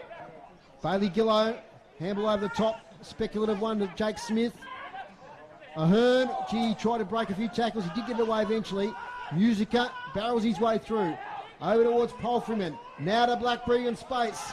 Has the handball outlet over the top now to Zach Morris. He can go further over the top to Thurlow. Thurlow, sideways kicks a beauty and finds Jacob Boyd. 30 out directly in front. Another goal opportunity launched from their half-back line. Yeah, they were doing it tough, weren't they? They were scrapping, they were working pretty hard to get it moving forwards, and then you watch Launceston, they just glide forward. That's a good description, Jay. Glide. And then that kick from Thurlow, there's not many players in the competition that can move the ball that quickly from over the distance of 40 metres. Very nice penetrating kick. Jacob Boyd, not a noted goal kicker. Usually in the back line. Let's see what he does here. He sets it out to the right. Does it drift back? It doesn't. Send him back to the back line. One behind, 9-12 at 66 to 2-1-13. Dying stages of the second quarter. Out now towards Nankervis. Griffiths, who's been pretty good today, kicks it beautifully to the middle now to Sulzberger. That's good play by North Launceston. Jay wants him to move it quickly. He's just held things up, gives a chance for Launceston to man up. So now he's got a kick to a contest. It was Tom Bennett front position. He might get the free kick here, Tommy Bennett. Have a shot, Tom. Open goal square. Have a shot. Come on, mate. Yeah, we're looking at 70 metres, probably 80 metres, but I don't think he's going to bother. I think it's half time here at Windsor Park, and at half time it's 9-12, 66 Launceston. North Launceston 2-1-13. As we said, Jade, a bit of an arm wrestle for long periods there that quarter, but just a couple of classy moments from the Blues, and they've extended their lead to a very healthy 53 points. Yeah, just a highly skilled and super fit outfit is what we're watching here, Dave, definitely. And, you know, to North Launceston's credit, their endeavour is definitely there. Their commitment to the contest is definitely there. They're just probably at the moment lacking a little bit of skill. The beauty of that is that, you know, they can fix that over the course of this season for sure. And their ball carriers are under pressure constantly, aren't they? They don't find the space that Launceston finds, so they're finding it hard to string those possessions together. Yeah, it's certainly it's a game of trying to gain that momentum. But certainly there's things that the coaching staff at North Launceston can work on with their forwards, you know, playing in front a little bit more often. That'll help their causes in regards to linking up with some of that ball coming out of defence. So Coach Mitch Thorpe there is heading across the ground. He's pretty happy at half time. We're going to get some goal kickers and stats now from Dave Gruber. Yep, okay. 7 goal kickers for Launceston, so 1 each to Musica, Harper, Tyrrell, Morris and Gillow, and 2 to Josiah Burling and Jake Hines. And the 2 goal kickers for North Launceston were Theo Ives in the first quarter and Isaac Newitt in the second. Okay, so groups, the stats to half time. Okay, to half time, Launceston hit out 7 to North Launceston 33. Clearances 14 to Launceston, 16 to North Launceston. Inside 50s, 24 for Launceston, 20 to North Launceston. Marks inside 50. Launceston have 9 to North Launceston's 2, and free kicks are 12 each to half time. Interesting stat there, Jade. 7 marks inside 50 in that quarter. They're probably unhappy with 4 goals there. When you take 7 marks inside 50, you probably expect more output from that. They kicked a number of points. Probably didn't blaze away. I don't know. It's just probably just the way the game went. They just weren't able to kick those goals. But certainly getting 7 marks inside the 50 is normally a pretty good result. And 33 hit outs to 7 is pretty amazing, isn't it? Alex Lee's had a great game. He's done a fair bit round the ground and he's working manfully. And they're getting their share of clearances, but they're always under pressure with those clearances, aren't they? Yeah, it's massive. That's why, you know, a strong team will always have a couple of really big, bull-type midfielders where Launceston with the Joby Harpers of the world are able to capitalise on those hit-out wins. Just quickly before we take a break, thanks to Darren Lovell for the individual stats here for Launceston. Joby Harper, 8 in the first quarter, 8 in the second quarter, 16 possessions. By far the biggest possession winner for the Blues. Jack Tartell, he just goes about his work quietly there in the back line. 11 possessions. Brody Polfman 11. Blackberry, Boyd and Brown 10. I thought Casey Brown's had a really good game so far. And then you've got 3 players with 9. Alec Wright, Fletcher Seymour and Ryan Tyrrell. And the Launceston Stats boys have been keeping their eye on Benny Simpson, and he's had a fantastic first half. 20 possessions.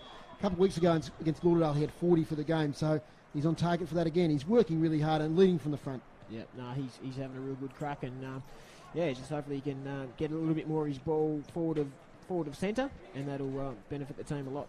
Okay, we'll take a break here on City Park Radio. When we come back, we'll have a chat to the D-League coach for Launceston Footy Club, Lenny Towns. Back in a moment. L-Gas is the smart choice. Make the switch and be rewarded with $80 in LPG account credits when you sign up. Visit the website lgas.com.au or give us a call on 131 161. A sponsor of City Park Radio. Every Friday night, take a trip back in time and discover the music of the 30s, 40s and 50s on Souvenirs. Get out those old records, those old phonograph records. 2 hours of musical nostalgia when shellac was king. The old 78s. Then 33 and a third vinyl long plays. And 45 RPM singles. Magic moments on disc. Magic moments filled with love. Relive the memories in Souvenirs. Friday nights from 8 till 10. The one we used to play so long ago. Here on City Park Radio. Are you experiencing trouble on the throne? Our rich, full-flavoured Assam blend marries mellow, sweet, loose-leaf teas from Assam, northern India. Velvety smooth on the palate. Dibrugarh Gold Assam tea is created especially for any celebratory tea time. Fit for any queen, and 200 grams for $18 won't burn a hole in the family budget. Cocoon Living Tea Emporium, 109 on the George Street Boulevard. A sponsor of City Park Radio. You're listening to Tasmanian State League football on City Park Radio. Welcome back to the team here at Windsor Park at half-time. It's Launceston 9-12-66. Lead North Launceston 2-1-13. Round the grounds in the TSL. At the moment at the Skybus Oval, it's Lauderdale 57. I'll just check that. Yeah, 8-9-57, leading Clarence 5-8-38.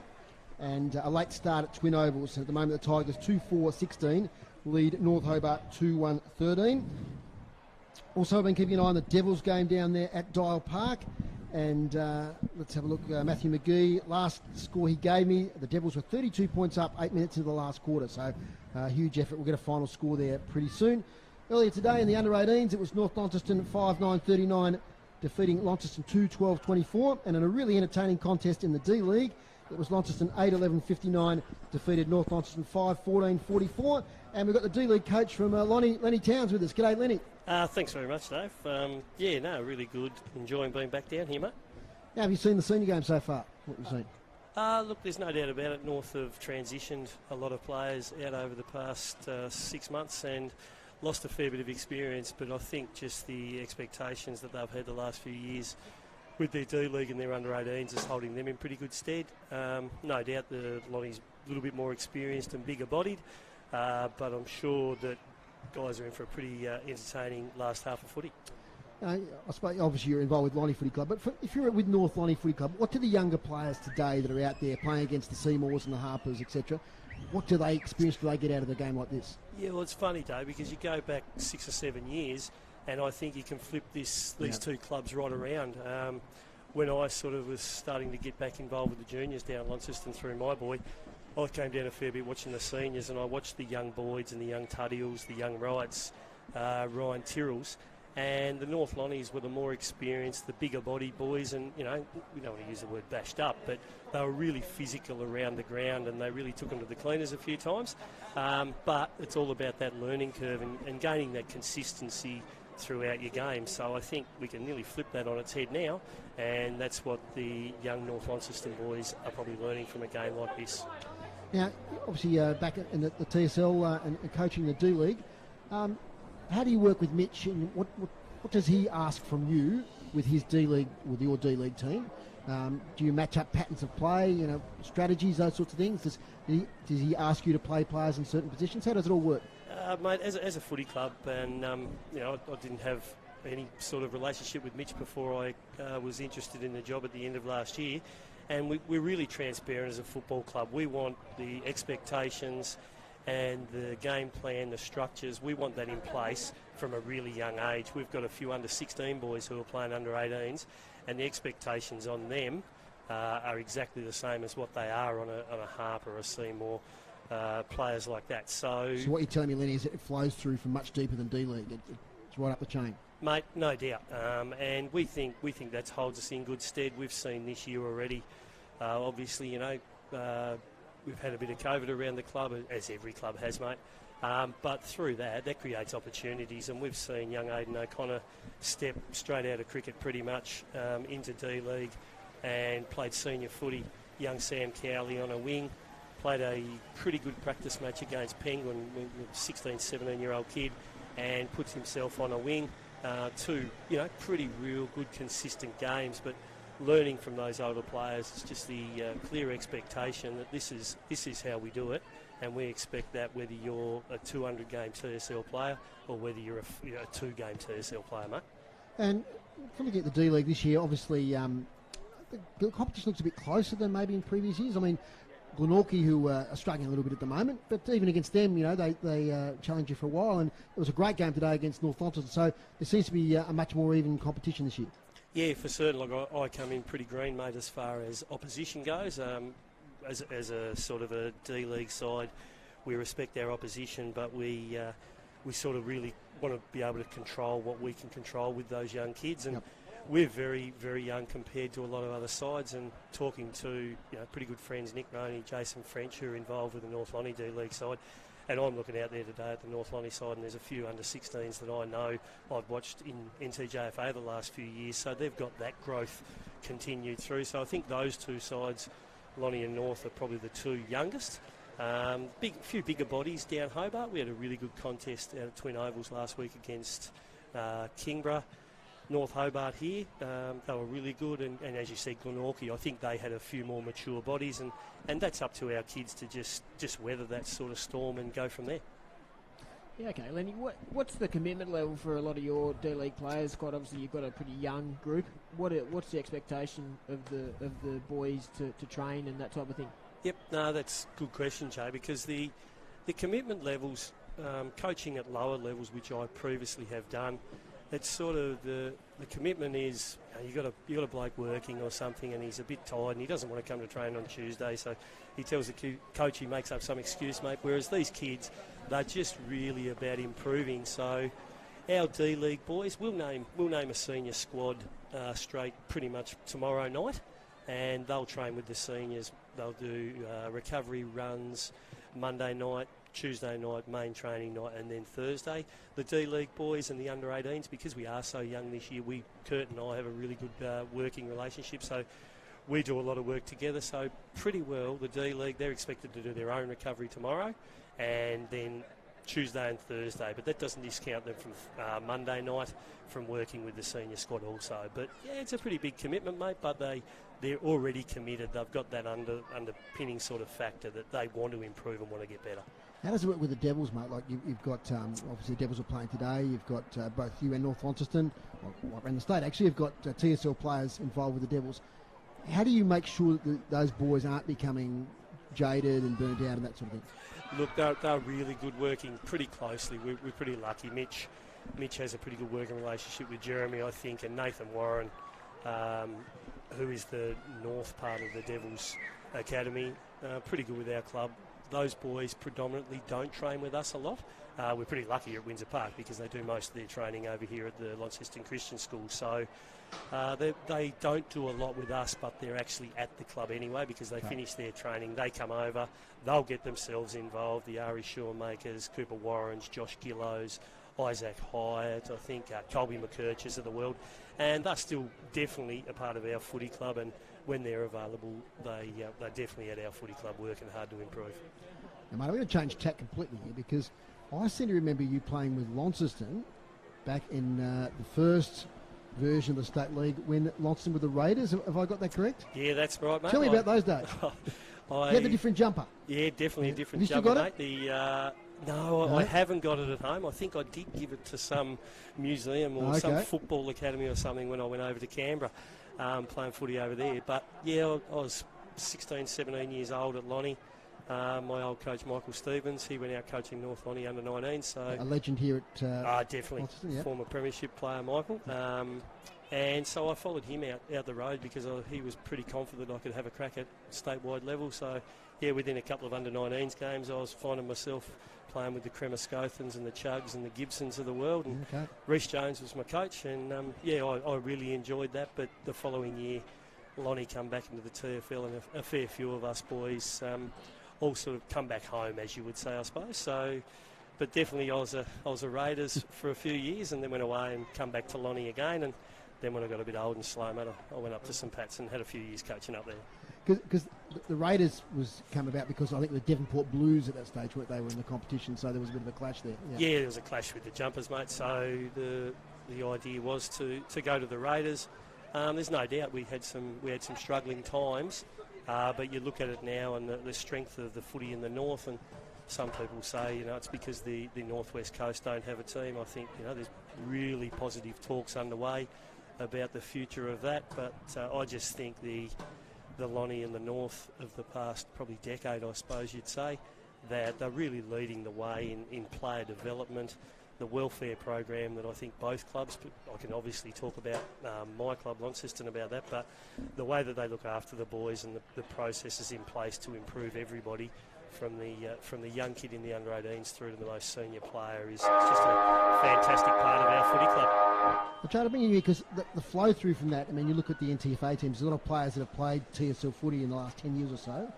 Do they bring some of that from that level back to the NTFA? Oh, yeah, definitely. No, definitely those guys who may have been fringe players, at North Launceston or Launceston, they understand the professionalism that's required at TSL level, and yeah, without a doubt that flows down into NTFA level for sure. Absolutely.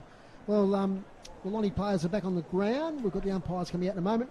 Lenny, we'll let you get back to what you were doing. I think it might involve the bar. Is that correct? Oh, mate, I might enjoy a couple, but in my role now, I'm very responsible with that. I'm sure you are. Yeah, thanks for joining us here on City Park Radio on the TSL live stream, and all the best for the Blues in the D-League this season. No worries, Dave, and I'm sure the footy club and all the people listening really appreciate the coverage that these boys get, so well done, mate. No worries. Thanks there to Lenny Towns. We'll take another break here on City Park Radio. When we come back, we'll have Tony's Boundary Report. When it comes to your home or your local business, L-Gas is the smart choice. Make the switch and be rewarded with $80 in LPG account credits when you sign up. Whether it's cooking, hot water or heating, L-Gas has got you covered. For $80 in LPG account credits, visit the website lgas.com.au, download the L-Gas app or give us a call on 131 161. L-Gas.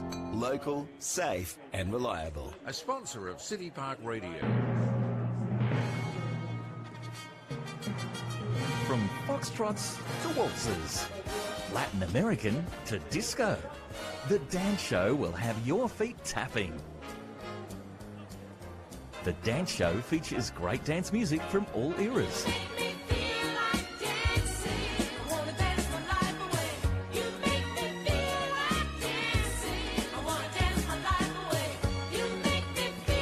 Dancing shoes for The Dance Show every Friday night from 7 till 8 on City Park Radio.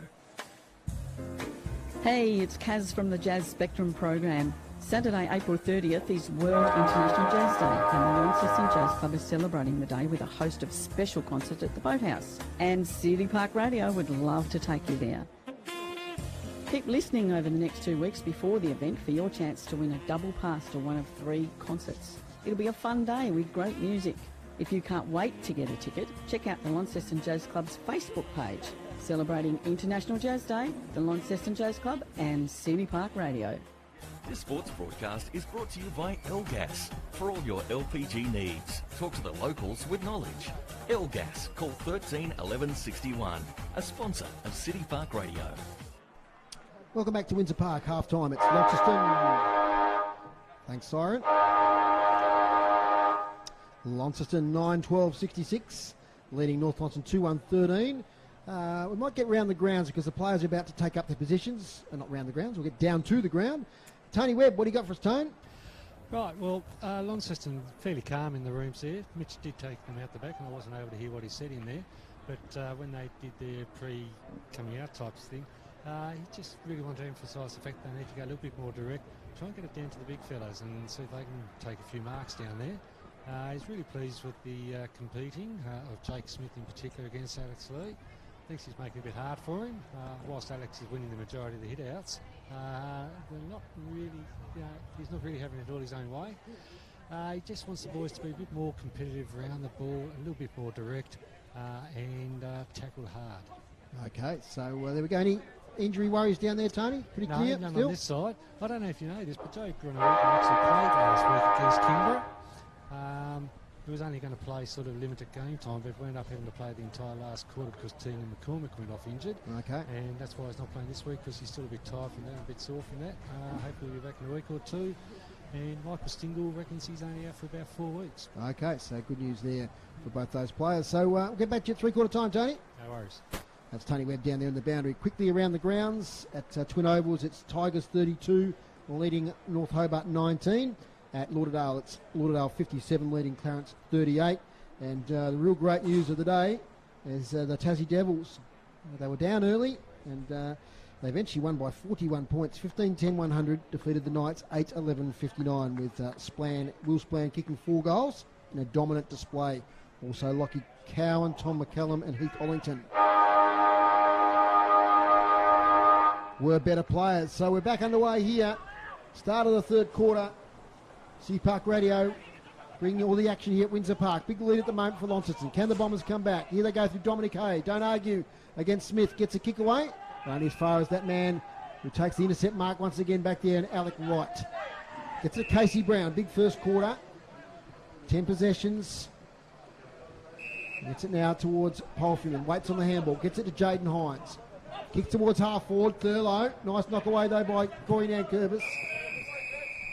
It's a good match up, that one. It's out of bounds. Right half forward for the Blues.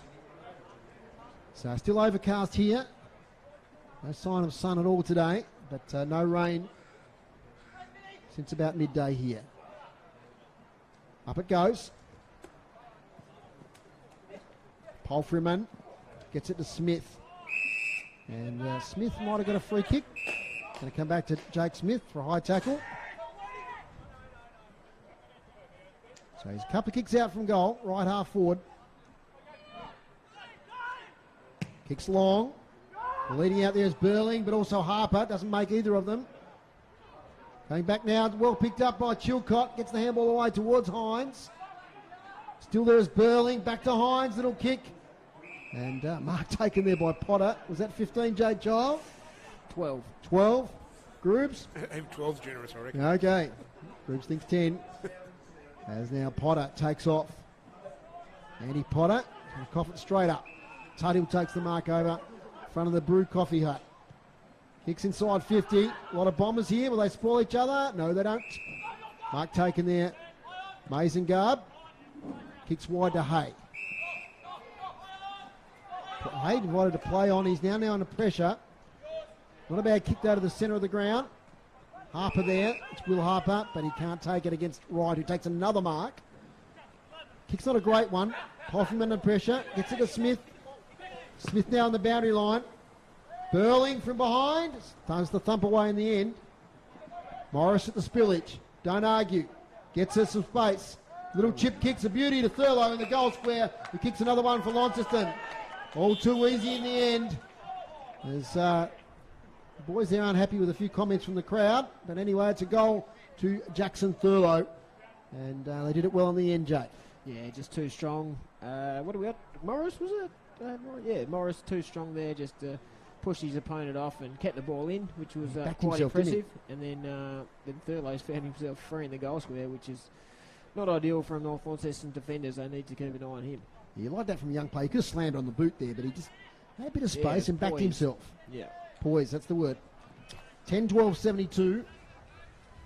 Launceston, North Launceston 2-1-13. Margin now 59 points. First goal of the half to the Blues. Lee, another tap. Simpson sharks it, 20 possessions to half time.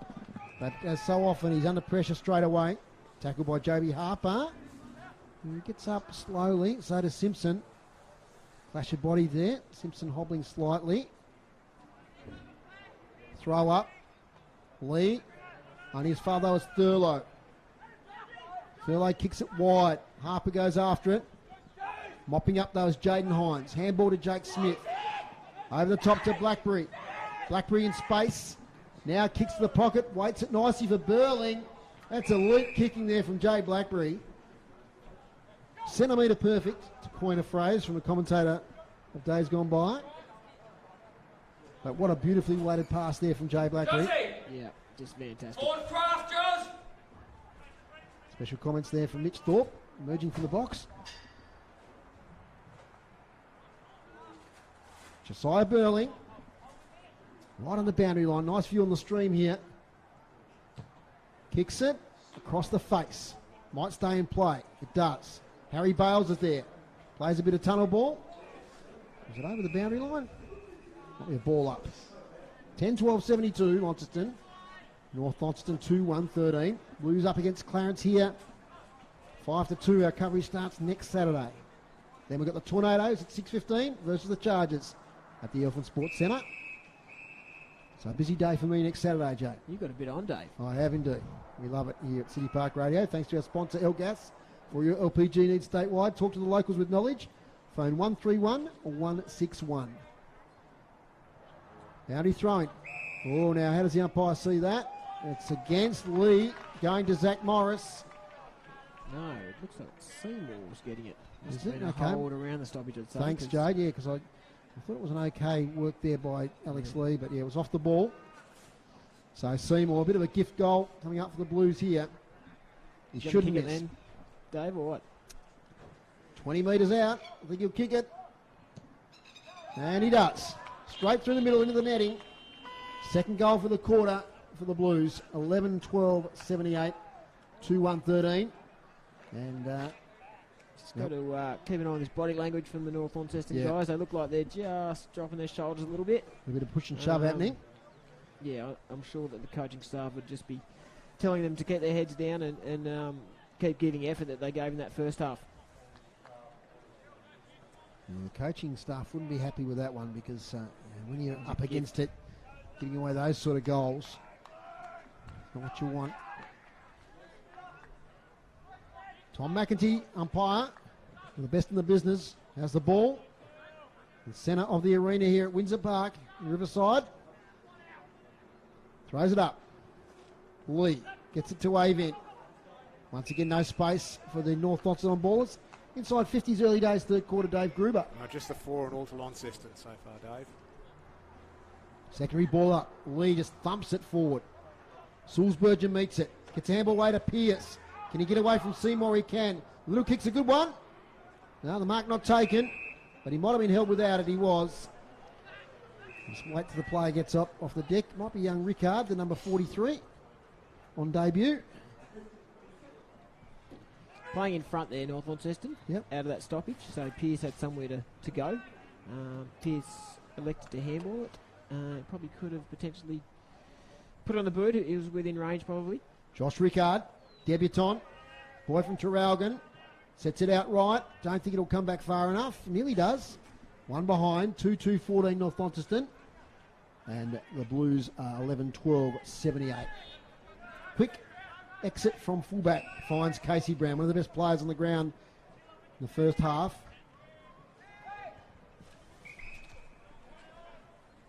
Casey Brown, 10 possessions to half time. 7 kicks and 3 handballs. He gets it to Seymour. That's his 11th possession for the game. Now to Boyd. Inside the centre square. 45 kick now to right. Slow build up. Handball over the top to Jaden Hines from defence. 2 kicks out from goal. Sets it up. Hines front position. His brother has got it. No. Spills it. Taylor might have got a high tackle. Gets it to Blackberry. Gets out of a tackle somehow to Palfreyman. Tries to get to his mate in Smith. North Launceston might win out here. Player held without it. It's Jack Mazengarb. Back in the senior side today. After some good form in the D-League. Little kick over the top. So Northern Bombers did well there. The Blues moving it quickly inside 50. Andy Potter. Low piercing kick. Tries to find a Hearn. Can't take the mark.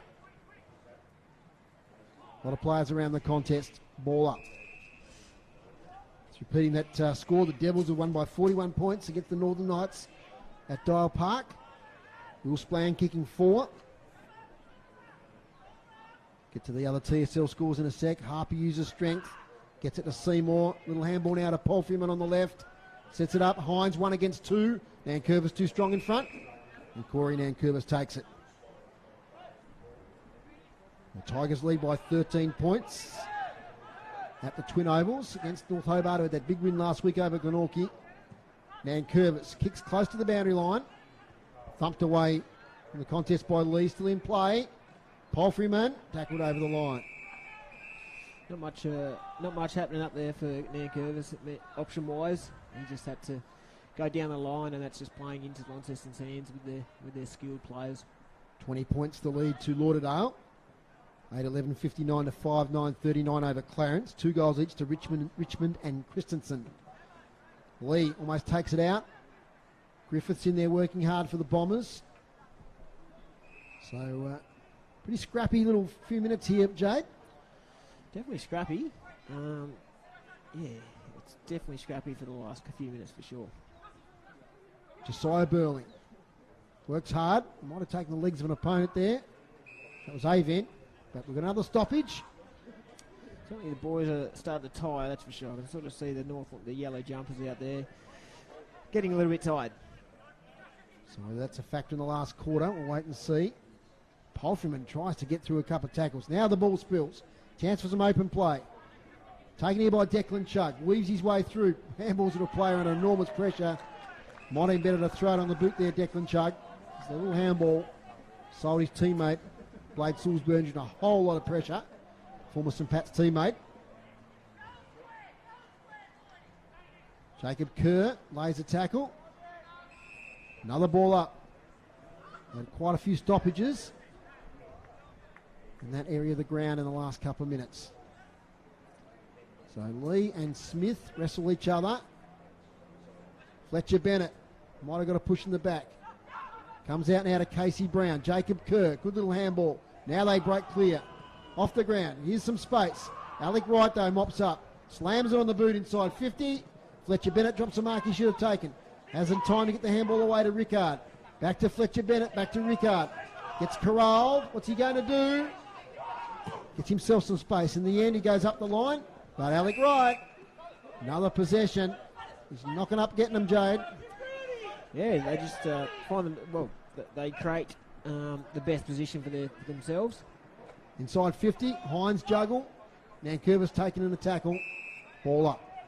He'd have to be one of the best defenders in the comp, I reckon. Absolutely. Alec Wright, he just gets himself in that right position every time. It's not often he's beaten one-on-one either. He had 4 marks till half time, so he's probably another 3 this quarter. Sulzberger, inside out Torp to the wing. All Blues. Woolley, not a great handball to Hines. Under pressure from Evans. Gets the handball away to Riley. Now to Smith. Slams it on the boot. High ball. Lands on attacking 50. Nobody can even touch it. Taken by Jack Event. Back to Declan Chugg under pressure. Coughs it up. Taylor. He kicks it sideways. Gone 15, I think.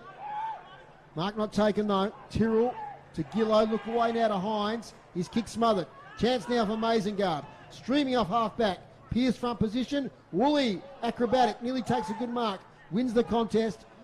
And kicks it beautifully to Boyd, although it doesn't quite make it to him. Taps it to right. Big third quarter. Gets it to Hines at half forward. Takes a mark on attacking 50. Little chiselling kick now to Harper, who marks. 40 out, right against the boundary line. Looks to go inside. Now he does. Kicks at the top of the square. Backs Morris in for the mark, but Lee was there. Tough assignment there for Morris. Now someone's taken without it, and that was Brendan Taylor. Or was it Michael Musica? It's not Brendan Taylor to me. He's going to get the free Brendan kick. Taylor. Another free kick. Heartbreaker for the Bombers, right in front. 25 out. So yeah, we've both talked about how good Launceston's mids and forwards are playing, but the defenders have absolutely repelled any entry. Brendan Taylor kicks another one for the Blues. Doesn't miss many from that position. Does Brendan Taylor. So 12-12-84 to 2-2-14. And just the class there, Skip, of Josh Woolley, an experienced player, been playing TSL. Well, he played back in the early 2010s, went to Queensland for a while, but just his one-on-one contest there with Piers really set that up. Yeah, just the ability to keep your feet, that's a really important part of the game at any level that you play at. And Piers went to ground, Woolley kept his feet, all of a sudden Woolley's got an uncontested possession and pass it off to his opponent, and they're away. So 84 plays 14, margin out to 70 points. Lee wins the tap. Does the buttering up. Tries to get it to Simpson. Ooh, he meets his opponent. Tough contest there. Ball up right side of the centre circles. 9 inside 50s so far to Launceston and just the 1 to North. It tells us halfway through the third quarter. And what's 3 goals this quarter, Grooves? 3 goals to 1 behind. Yep. 3 goals straight to the Blues. Another ball up. So they're playing for the Phil Thurlow Cup today, of course. Oh, sorry, Phil Edwards Cup. Beg your pardon. Great journalist for the Examiner. It's aggregated over the 3 games. So at the moment, it's a 1 win each. Probably going to be a win here to Launceston as they get it towards half forward. Zach Morris sets it up. Hines should take this mark. Oh, well defended there. That was great work. And the mark we paid by Dominic Hay came across the front of the contest. He's paid a bit of a price for it as he hits the deck. Hopefully he's just winded. Don't think his head hit the ground, but he's not in a great way.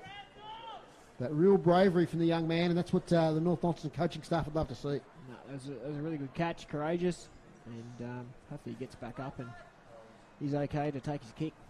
For the moment, he doesn't look great. Once again, I don't think it's a head injury, but I could stand corrected on that. Rubes, what do you think? Yeah, I think he just hit the deck hard and might have just, shook up from the impact, I think, a little bit, really. Although, that's why he's getting up. Shortness of breath is certainly something he's got at the moment. So hopefully just a winding, because, of course, concussion these days. We'll see him out of the game. Rightly so, in these days when we're being cautious about those sorts of things. Just trying to ascertain whether he got a head knock. He's been pretty good today. He's taken the game on at different stages, and his skill level's certainly up to this level. But it looks like he might have to wander off. Err on the side of caution. We'll get Tony onto that one when he comes off the ground. Certainly searching for breath at the moment. So the free kick, or the mark, is taken by Hay, but the kick will be taken by Fletcher Bennett. It's a play on. Kicks high up towards the wing. Nice sprawl from behind by Griffiths. Taken there by Gillow. Sweeping handball backwards. Finds Boyd. His kick goes to Seymour, who's a couple of kicks out from goal. Bailey Gillow making a run there, but he's ignored. Kick up here towards Taylor. Oh, Griffiths. Yeah, he got in the back there of Taylor. It was a bit clumsy. Probably didn't have to meet the contest as he did. He had sort of covered the spoil there, didn't he? No, I think the ball was going to go over both their heads. And Taylor goes forwards and kicks it to Thurlow. Uncontested mark inside the 50. Yep, he's 40 out. We love these ones because we're right behind them. Cameraman Benny Donaldson captures one beautifully. Let's check out the skill level of our former AFL player. Here he is. Kicked one today. In the goal square. Well, it's offline on this occasion. It might miss everything it does. So, no score there for Jackson Thurlow. Margin stays at 70 points. So young Hayes just about heading towards the dugout. As I said, we'll get Tony onto that in a moment. Short kick by Bennett. It's in the back pocket. Harry Bales has it. Left footer. Nice kick. Big contest. A lot of players fly. Taken there by Griffiths. Tries to get out to Newitt. Newitt handball along the line towards Pearce, but they've made some territory, Jade. Yeah, they've grinded it forwards. Just need a little bit more action around this stoppage. And Big Lee is forward, so there's a pretty good chance of a grab there if they can get in there quickly. There's an outnumber there in defence. They've got a loose man in Riley. The quick kick comes forward. Wait and see. Griffiths working hard again to Simpson. In for the high tackle. Now he's pinged for holding the ball. And 50 metres. Gee, that's pretty red hot now. I'm not sure whether that was not giving the ball back in enough time or some words were spoken, but it will now be a goal scoring opportunity to Fletcher Seymour. Right on 50. Seymour's kicked one earlier, goes short and finds Hines, who's now well within scoring range. 40 out, slight angle. The orange boots, Jake Hines. Also spent a bit of time in Queensland a couple of seasons back, but has returned a double premiership player for the Blues. Jake Hines crosses the 50, little shuffle. Kicks on goal. Umpire barely moves and signals another major for Launceston. 13-12-90 to North Launceston 2-2-14. That's his third for the day. 3 goals to Jake Hines.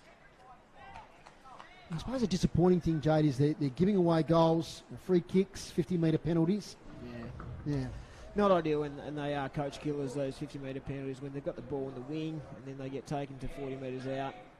And even that hit-up lead from Hines, that shouldn't happen at this level. He needs to have his direct opponent needs to be closer to him and at least make it a little bit harder. He was able to take an uncontested mark inside the 50. Okay, so North Launceston, just the one inside 50 this quarter, groups? Still only the one to Launceston's 12. So we talked about fatigue might be setting in here at the moment for the Bombers. Here they go now. Jacob Kerr, Simpson, back. Kick it, says Jade Child. He had to kick it, was amazing guard there, but they turn it over. Gillow to Seymour. Taylor marks on attacking 50, has options, goes towards Harper, gets on the half volley, stands, gets around an opponent, launches on goal and misses to the right. So a bit of opportunity missed there for the Blues. A couple of missed tackles there from North. We need them to stick. Fletcher Bennett. Handball sideways to Declan Chugg in the back pocket. Under pressure from Blackberry. Gets it away in time. Harper rises, but marked again by Alec Wright. Mark number 8. Kicks inside 50 long. 2-on-2 back there. Harper drifts across. At the back, off the ground, Morris misses. It's another opportunity lost. Maybe a tag on Alec Wright. Could be an option. He's tearing it up. So I'll get to Tony in a minute. We'll just wait for the next stoppage.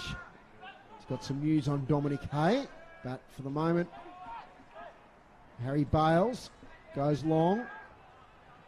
That's a nice mark over there. Might be number 12 there for North Launceston. That's Theo Ives taking the lovely mark. Gets it to Pearce, now to Bennett. Fletcher Bennett up the ground. Here they go, North Launceston. To Newitt. Back to Pearce. This is a good ball movement. Bounce, under pressure. The kick was therefore pressured. 1-on-2 here at half forward. A lot of Blues there to mop up. One of them is Brown. It kicks to space. That's a race of 2 now. Mazengarb up against Palfreyman. Palfreyman wins and decides it's out of bounds. Tony, we'll get to you down on the boundary. Yeah, look, his head's okay. It's not concussion or anything like that, but he is spitting out a bit of blood. There's a cut somewhere in the mouth towards the back of the throat, I think. So they've got to stop that before, obviously, he can come back on. When I find out more, I'll let you know. Okay. So Tom Bennett's off at the moment too, Tony. I'm not sure whether there's something wrong there. He just hasn't seemed to be featuring the play today at all. Experienced player, but he doesn't seem to be iced up or anything, so we'll just keep an eye on that one. It's a ball up. It's his 100th game today in the TSL with Tom Bennett. I reckon get him in the midfield, get him in around the football and get his hands on it. He's been starved of opportunities up forward today. Jacob Kerr tackled there by Seymour, out of bounds. So since half time, 4 goals, 2 to yep. 1 behind. 1 behind, thanks, Groups. What are the hit outs this quarter? Well, Launceston evening it up a little bit. Might be a bit of fatigue sitting in. It's just still 8 to North Launceston and 4 to Launceston. And Launceston win another one there through Smith. Shark though. Simpson takes the ball one-handed, kicks close to the line, and it's out of bounds on the full. So free kick to Jaden Hines, left half back. It's where they often switch it. They're setting up for it. Here they go. Well, 45 kick now though to Musica. He's found a bit of space, and here they run. Jacob Boyd kicks it a half forward. Tyrrell finds some space all by himself. 2 kicks out from goal. A lot of options inside 50. Goes short and finds Thurlow. He's probably within range. Probably like to atone for that out of bounds on the full shot he had earlier in the quarter. Yeah, I think he kicks this one. Jade Child has called it. South Launceston Premiership player, 2013. At TSL level. Thurlow, long to the goal square. Doesn't quite make it. Hines tries to claim the mark. He's tackled from behind. And it'll be a ball up in the goal square. Check some other scores in a moment from round the TSL. So watch for this bounce though. Dangerous position for the Northern Bombers. Oh, trying the bicycle kick there was Musica. Goes the opposite direction. About 15 players around the contest. Ives is in there. Blackberry's tackled. It'll be a ball up. So at the Twin Ovals, must be half time there I think. 9-3-57 the Tigers. To North Hobart 6-2-38. The other score in a second. Taken by Mazengard. He's under pressure. Kick emerges. Casey Brown, little fumble, cost him a bit of space there. He's tackled by Pearce. Fierce tackle. Yep, good decision umpire. Took too long. Reward there for the tackle from Nathan Pearce. Back in the side this week. Ex-Hillwood player. 12's the ball. Kicks long. Harvey Griffiths rises. Riley couldn't take it with him. Second contest though. He's tackled to a standstill. At Skybus Oval, halfway through the third quarter. Lauderdale 9-11-65. Clarence 6-12-48. And here it's a 78-point margin at the moment for the Northern Bombers. Ball emerges. Lee tries to get it to Avent. Dives back in for it. Umpire lets it go a fair while. That in-close pressure from Launceston's been outstanding today. Those couple of attempted handballs from North Launceston just always smothered or pushed around. Yeah, they can't emerge from a contest with any clean possession. Here's a chance though, right on cue. Avent. Handball over the top. Griffiths. Back now to Simpson. Chance for another inside 50 here for the Bombers. Over the back's young Newitt on debut. Picking up there was Blade Sulzberger. Rollicking it forward, but at least it's inside 50. What's that for the quarter groups? The third one. Seen a little bit of cleanliness here from North Launceston out of the stoppage. Got Theo Ives back in a 1-1 in the goal square if they can kick it quickly. Player tackled there. That was Harper. Fierce tackling now on Casey Brown. It's got about 5 metres closer. Like a rugby maul at the minute. Some vehicles in front of us. So 27-minute quarter there, and it's 3-quarter time. It's Launceston 13-14-92. Lead the Northern Bombers 2-14. So in that quarter, it was 4 goals, 2 to the Blues, 1 behind to North Launceston. So a real grind that quarter. I think the standard of the game probably went down a level. Jade, is it a lot of in-close stoppages and not a lot of clear open play? Yeah, definitely. There was just no clean footy at all from North Launceston. I think the backmen for Launceston stood out then. Alec Wright, Josh Woolley, a couple of really big one-on-one wins from those boys. But yeah, certainly Alec Wright's getting a lot of his own ball and using it quite well as well. So Mitch Thorpe striding out to the middle. We'll hear from the huddles there at three-quarter time with Tony Webb. We'll give Groobs a moment to do his stats, and when we come back after this break, we'll have a look at the goal kickers and the stats and set the scene for the last quarter. Back in a moment.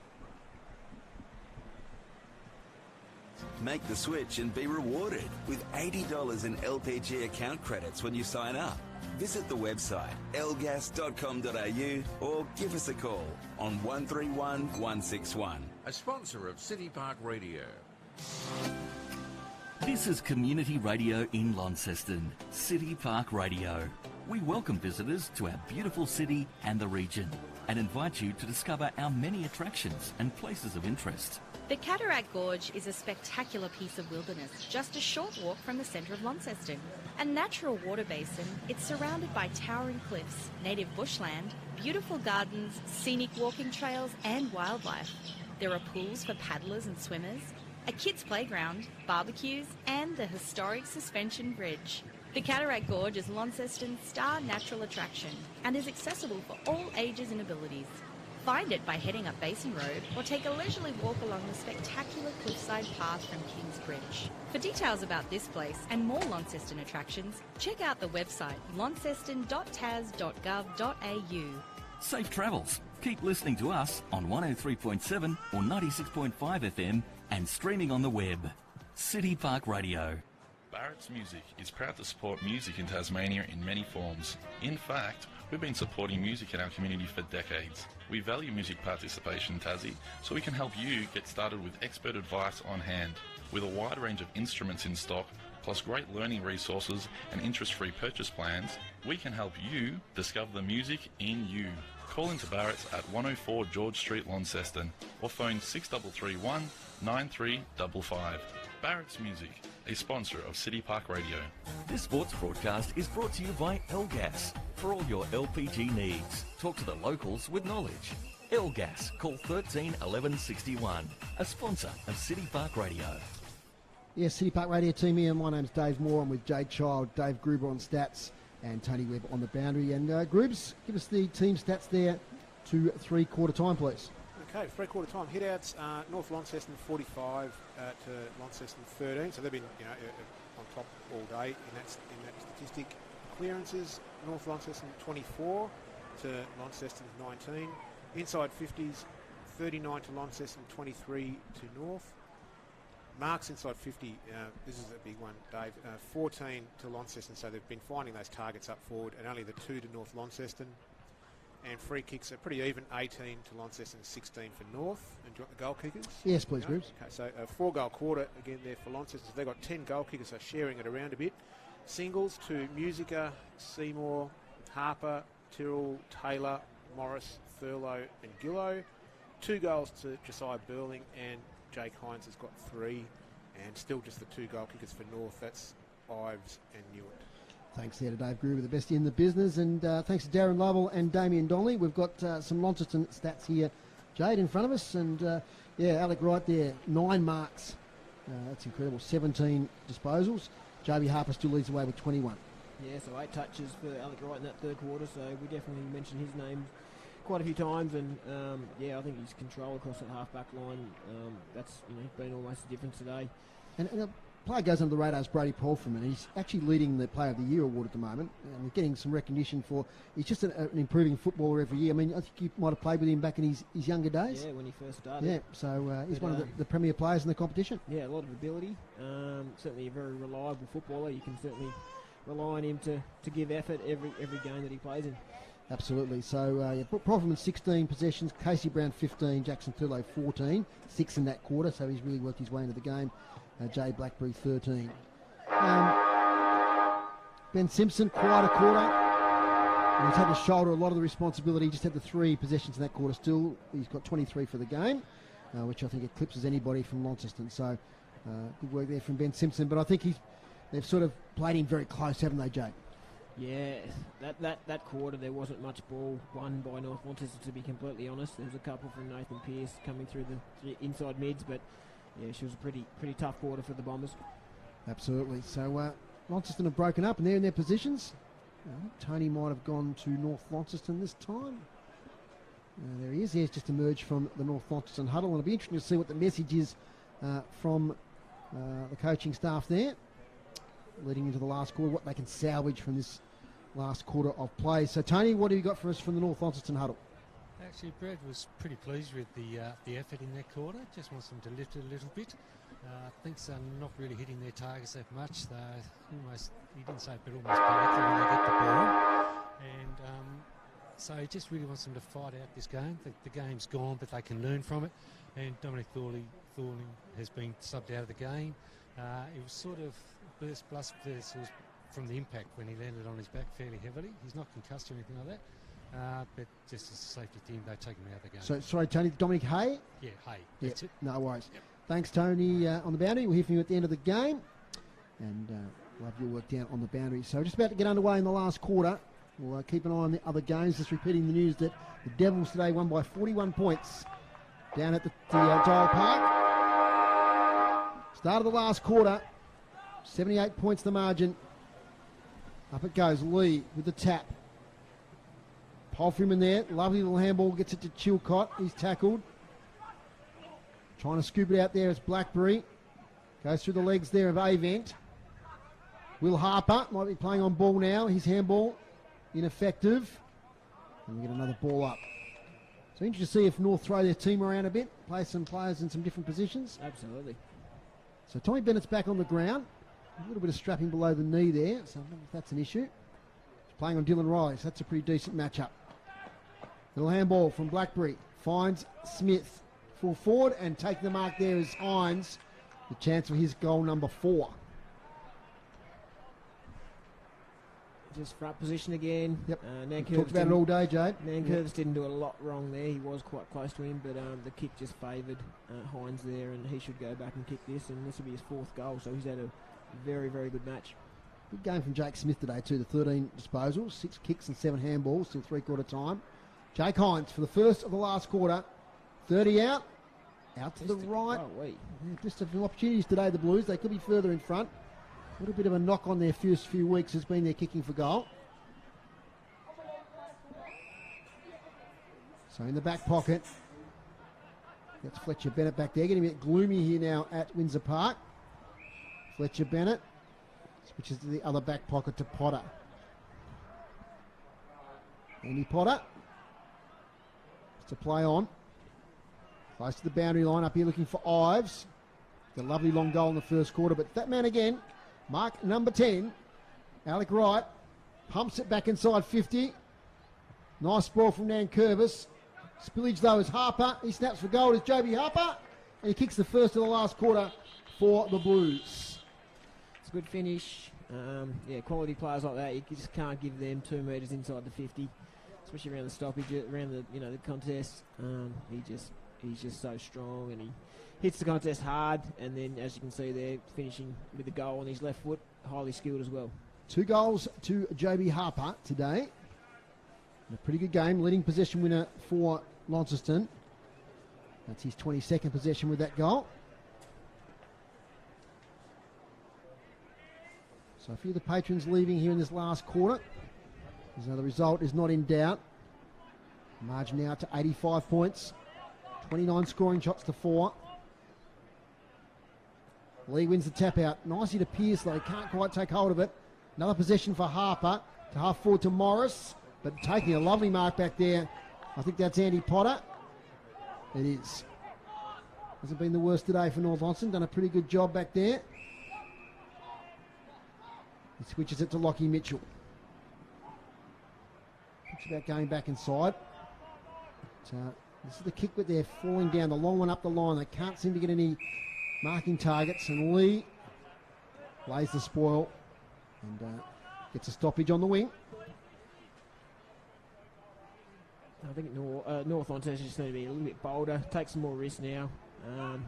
Don't go long down the line ever again this quarter, this game. Take it on. Goes now to Polfreeman. Swings a kick to half forward. Morris up against Potter. It's been a good battle. Potter overruns it. Little handball to a player with someone right on top of him. That was Bales. but they're forced to stoppage. A special announcement in a minute, Jade. Stand by. Whoa, I'm excited. Let's wait till it gets away from goal a little bit. Benny Donaldson's excited too, so we're all waiting for the announcement as Seymour kicks it inside 50. Shark here by Blackberry. Snap on goal. Off the left, one behind. 14-16, 100. They bring up their ton to the Blues. Quick transfer out of fullback. Mark taken by Fletcher Bennett. So Fletcher Bennett has to go back to the goal square. Lockie Mitchell. He goes sideways to Potter. They're keeping possession of it. That's better. Yep, and the short kick now to Bales on defensive 50. It's the next kick where they've got to make some connection. So he goes back to the goal square to Bennett. They're looking for a way out. Blues are covering the options. Bennett spots. Nice kick there to Nathan Pearce. They've had the last 10 possessions here. Now to Simpson. Short, looking for Sulzberger. Oh, handballs to Avan, who's under all sorts of pressure. He handballs it straight now to Smith, to Seymour, to Musica. 1 against 3 contest though. The 3 wins out. And they end up with Tom Bennett on the wing. Tom Bennett. Little kick down the line to Simpson. It's a big game today, 23 possessions to 3/4 time.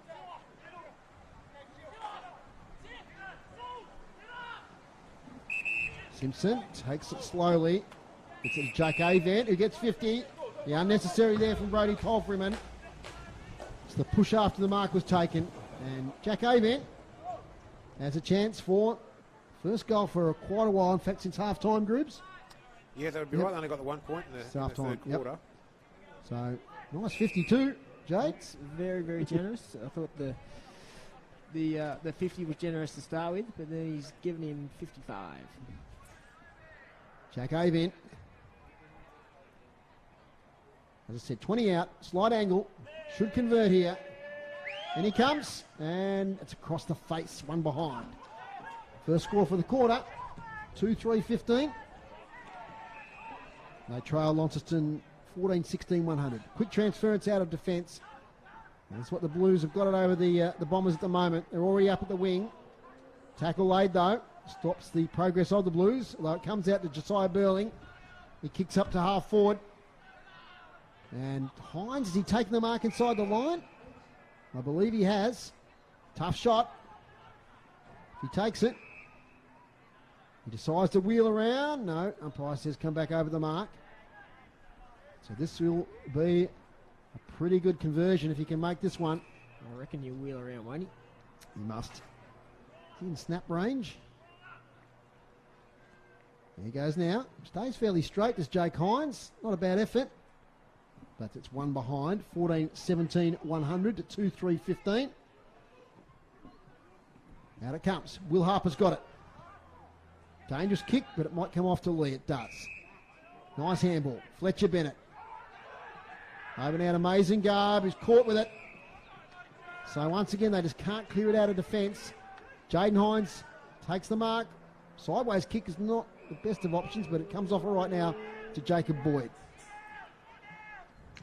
Boyd kicks to the pocket. Well, leading out there was Harper. Dropped the mark on the chest, recovers. Handballs away to Blackberry. Left foot snap, Jay Blackberry. You betcha. He's missed. Oh, I got excited there, boys. 14-18, 102 to 2-3-15. Looked like it was a goal the way they reacted in the square. And it just doesn't miss many of those. That's why I called it. Bread and butter. So as I said, the gloom is descending. So binoculars needed at that end of the ground. Fletcher Bennett waltzes out of the square. Lockie Mitchell takes strong mark at halfback. Take it on, mate. Take it on. Goes short instead to Simpson. Just the 15. Paid. Another 15-metre kick. Finds Sulzberg. He's got some space. This is where they've got to go and make some dash. Take some risks. Half forward. Pearce against Riley. Oh, Riley was met from the front there by Ahern. No free kick. Jaden Hines. Kicks to the back end of the centre square to Boyd. Here's their outlet. Palfreyman can run. Takes it now. Will bounce. will kick, no, handball over the top. 20-metre handball over the top to Blackberry, who's also in space. Waltzes around, finds a teammate who, I think it's Thurlow, gets it to Palfreyman, 25 out, 45-degree angle. Tell you what, Jaden Hines, his efficiency rate of kicking would be high 90s, I reckon, today. He's been very, very good. Every time he gets the ball, he certainly uses it well. He's one of those underrated players. Come out of the Devils program, but now a firm fixture in the seniors. Now, Palfreyman, don't seem to have too many set shots. He'll kick it. They're going to have to get one of these eventually. Yeah. What do we kick this quarter? Grooves? What do we... 1 goal 4. 1 goal 4. And last quarter too, they missed a few, didn't they? They did, yeah. Palfreyman, the Blues 15th. And he gets it. Goal to the Blues at the 10-minute mark of this last quarter to Brody Palfreyman, 15-18, 108 to 2-3-15. Now, I must make that announcement. The North Launceston Lauderdale curtain raiser game in front of the Hawthorn-Brisbane game on May the 22nd. City Park Radio are there. We've got the permission to do it, thanks to AFL Tasmania. So we're pretty excited about doing the curtain raiser game in the TSL. That's huge. Congratulations, guys. No, we're going to love it. Yeah, we get to stay up in the media area all day. Just a bit of a highlight. Groups. Yeah, look forward to it. Yeah, it's pretty good. Yeah, so we're bringing that game. We haven't got the exact start time yet. We believe it'll be about 11:15, 11:20 on the 22nd of May. So first for City Park Radio, a TSL curtain raiser. Look forward to that one. But a few games to play before that. We're back here at Windsor Park next Saturday for Launceston versus Clarence. I think that's fantastic, mate. Hopefully it continues. Yep. More TSL games, curtain raising the big one. Yeah, why not? It's a good way to spotlight these players. As Gillow now gets it out to Brown. He's slung as he gets the kick away. To half forward, almost a strong mark there to Morris. Off hands over to Harper. That's a beautiful kick from Will Harper. To forward to Evans. Evans, kick semi-smothered. So on the spillage, who's got it? Smith trails it, picks it up. Oh, he's tackled by Griffiths. Now they might play on to Bennett here. To advantage, Tommy Bennett kicks the third for North Launceston. And that's good play from the Bombers. Started at half back. Started really from that beautiful kick from Will Harper to find the teammate. And they've converted. Yeah, that's the one. Yeah, Will Harper, he took the game on like I mentioned before that they should. And found his teammate free across that half forward line, and then Tom Bennett did the right thing and took advantage and kicked a nice goal from 40 metres out. So it's good to see him kick a goal in his 100th game for North Launceston. Congratulations, Tom. It's been a bit of time on the bench, so we had a bit of an injury query there, but he's back on at the moment. So, North Lonnie, they've kicked a goal in this last quarter, 2 goals to 1. Still got probably another 15 minutes of playing time, so chance for the Bombers to give that score a bit more respectability. From the centre, Harper, tackled there by Sulzberger, holding the ball. So good tackling at the moment here for the Northern Bombers. Young player there in Sulzberger, son of Patrick, Lilydale veteran. Sideways to Avent, over the top to Harper. He's a long kick. Maybe he might back himself here. Keeps looking for the short pass. Play on now. He might have a launch. He does. To the goal square. Bennett's there. Oh, gee, big flight at the front there from Griffiths. But Casey Brown doesn't muck around. He kicks it 60 metres out of defence. Towards Thurlow. Handball to Morris. Dispossessed. Jacob Kerr's got it.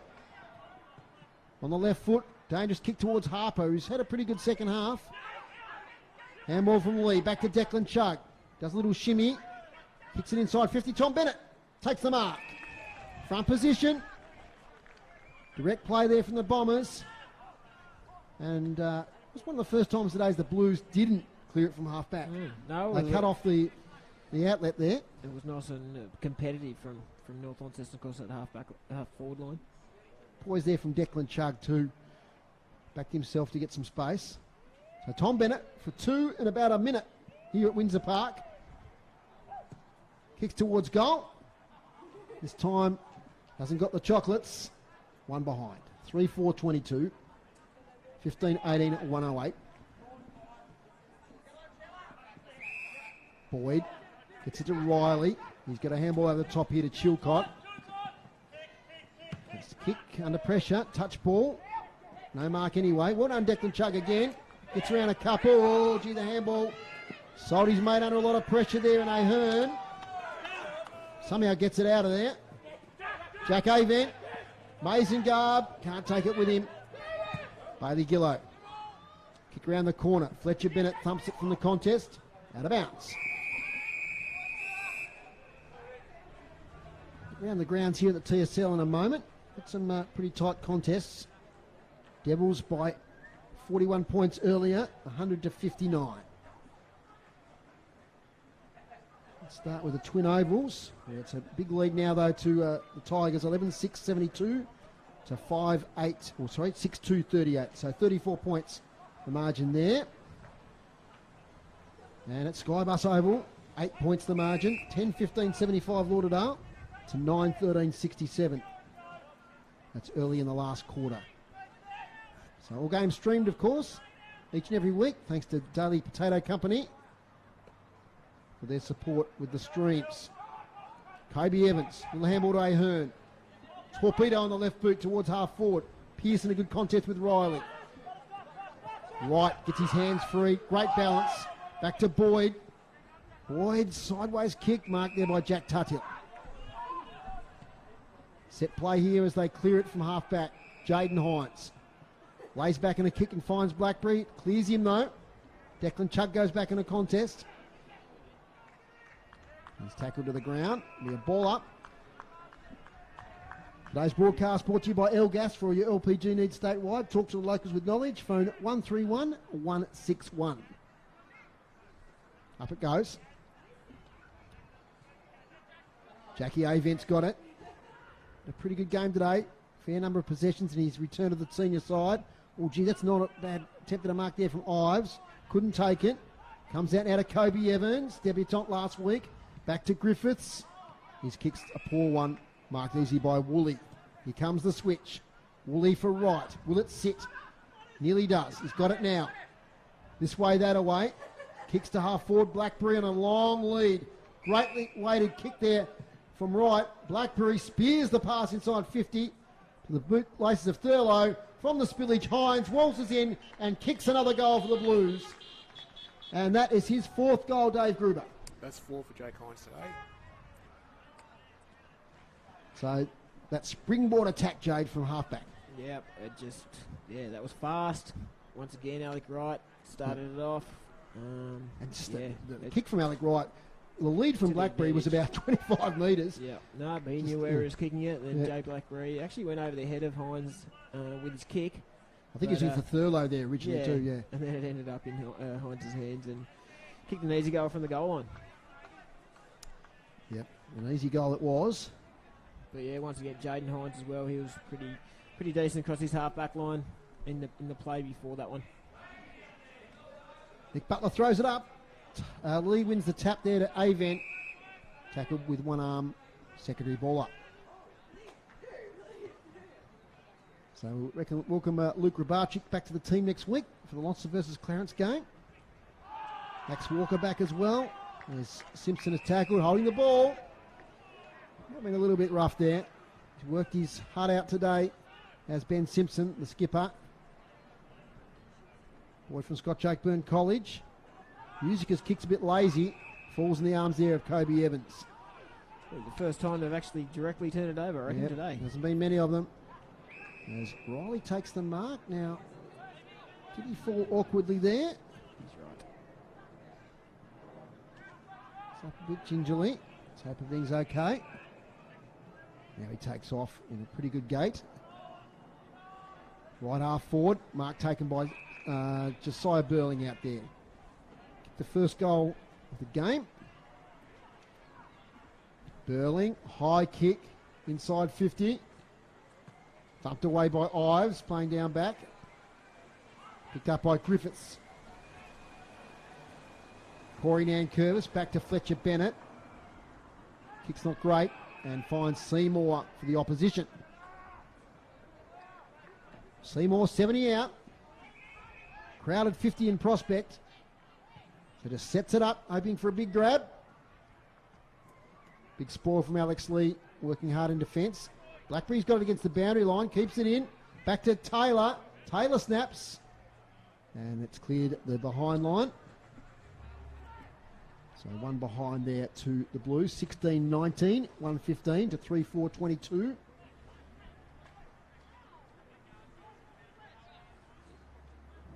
Fletcher Bennett. Well, 2 Fletchers here today. There's a spoil there. Was done illegally on Harvey Griffiths. Might get down to Tony quickly for a report there on Dylan Riley. Yeah, he just came off and he said it's just a little stinger, nothing serious. He's just walking up and down. He'll probably be back out very shortly. Thanks, Tony. There's another turnover here. Jacob Boyd takes the mark. Kicks inside 50. 20-minute mark of the last quarter and finds Thurlow. So Jackson Thurlow's played a bit deep forward at the moment. Jay, it's such a versatile team, isn't it? You've got players that are playing in all sorts of different positions throughout the day. We said at the start of the game there's probably 8 guys that can go through the inside mids, and he's certainly one of them. But yeah, it's a bit of a luxury having him playing as a deep forward. Thurlow, looks like he's kicked another one for the Blues. He has, just inside the right goalpost. And Jackson Thurlow kicks the 17th for the Blues, so starting to pile on a few goals here. That's his second for the day. Second for the day. So 4 goals today to Hines. Quite a number of players with 2 goals. Groups, we've got you for some stats for a while. What's been happening in this last quarter? I'll head out to North Launceston at 9 to Launceston's 4. Inside 50s, Launceston at 9, North Launceston 4. So sort of a bit of a reverse to the head-outs there. But clearances 4 to Launceston, 2 to North Launceston. It's just sort of petering out a little bit. Yes, indeed. Yeah, we haven't had many stoppages in this quarter, as we did in that third quarter, which got plenty of ball ups. 20 and a half minutes gone. Lead is now 99 points. So can North Launceston keep it within that 100-point margin? Fletcher Bennett. He's worked hard today. He's had a lot of it down back. Just forcing it forward to Launceston. Taylor with a smothered kick. Mazengarb gets it to Bennett. Now Seymour. So not much came out of that passage of play, except it's been worked further forward by the Blues. So an early finish here today. Had short quarters through most of the day. Bailey Gillow's tackled. Another ball up. Get another score down there at Lauderdale. And gee, it's close. 15 minutes in the last quarter. Lauderdale 81, Clarence 79. So it's going right down to the wire. Taylor to attacking 50. Players just stood and watched that one hit the ground. Morris has got it. Releases a handball. Flicked out. Avent overran it. Harper. Handball away. Good interception there from Casey Brown. He might get a goal out of this. Near side. 17-20. 122. So we've got the 100-point margin to 3-4-22. 37 scoring shots to 7. Declan Chugg doing the kick out this time. Big fly there from Ives. Gets though to Woolley. Woolley to Morris. Finds some space. Another shot on goal. And Jade calls another behind. 17-21. What have we got this quarter, Groups? 4 goals, 7 to Launceston. Okay. 1 goal, 2 to North. So inaccurate the Blues. Bennett here looking for Pierce. Can't find him. Taken instead by Harper. Wheels around. Kicks for goal from 40. JB Harper. And kicks it. Pretty powerful.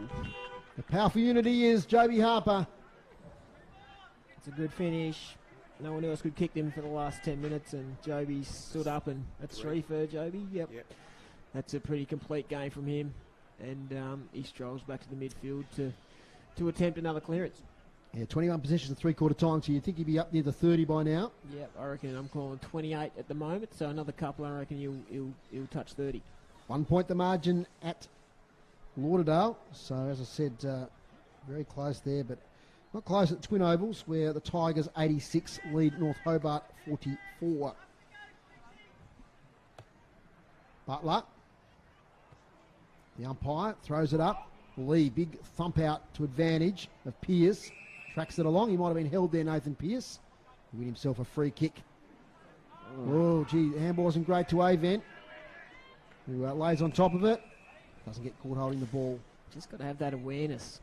It's all well and good to play on quickly and give it off, but you've got to be giving it to somebody who's in a better position than you. Lee wins a tap to Avent, who spins out of the contest. Falls towards Kobe Evans, who was held without it surely. Yes, free kick against Jake Smith. Throws his head back, but he knew it was there. So 24 minutes, probably 2 to 3 minutes of game time left. Can North Launceston snare another goal? Have we got a 50 metre here? What have we got happening here? No, he's got to come back over the mark. Goes short, finds Alex Lee, who kicked the goal from outside 50 last week. Doesn't get the distance this time. Players fly, and the Blues defence thump it through. 4 are behind for the Bombers. 3-5-23 to 18-21, 129. Josh Woolley. And those lovely green boots, kicks it to the centre of the ground. Play attacker there was Potter. They're under pressure every time they take the ball. Lockie Mitchell's got it. Andy Potter not in a great way after that. I think he's cramped up.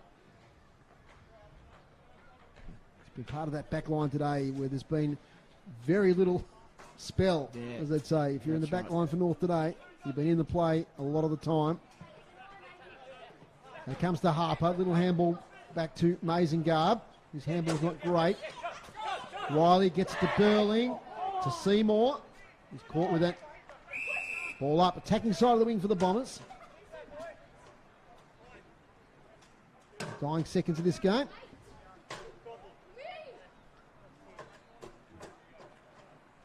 Stand by afterwards for an interview with Tony with one of the players. We'll also get Jade 3, 2 and 1. Start thinking about that, Jade. Yeah, there's probably 10 guys that could get the votes today, but I'll do my best.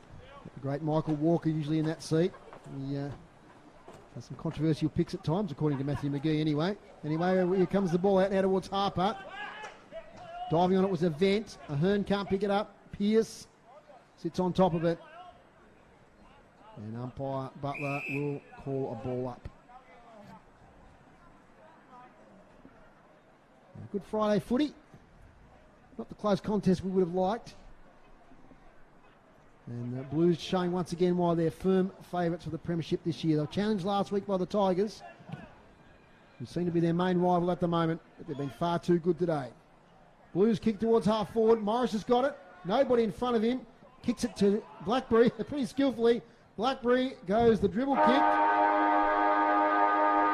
and misses. I think the score will count. It will. So 18 goals, 22, 130 Launceston. Been far too good here today at Windsor Park for North Launceston. 3 goals, 5, 23. So last quarter there, 5 goals, 8 to Launceston. Just the 1 goal, 3 to North Launceston.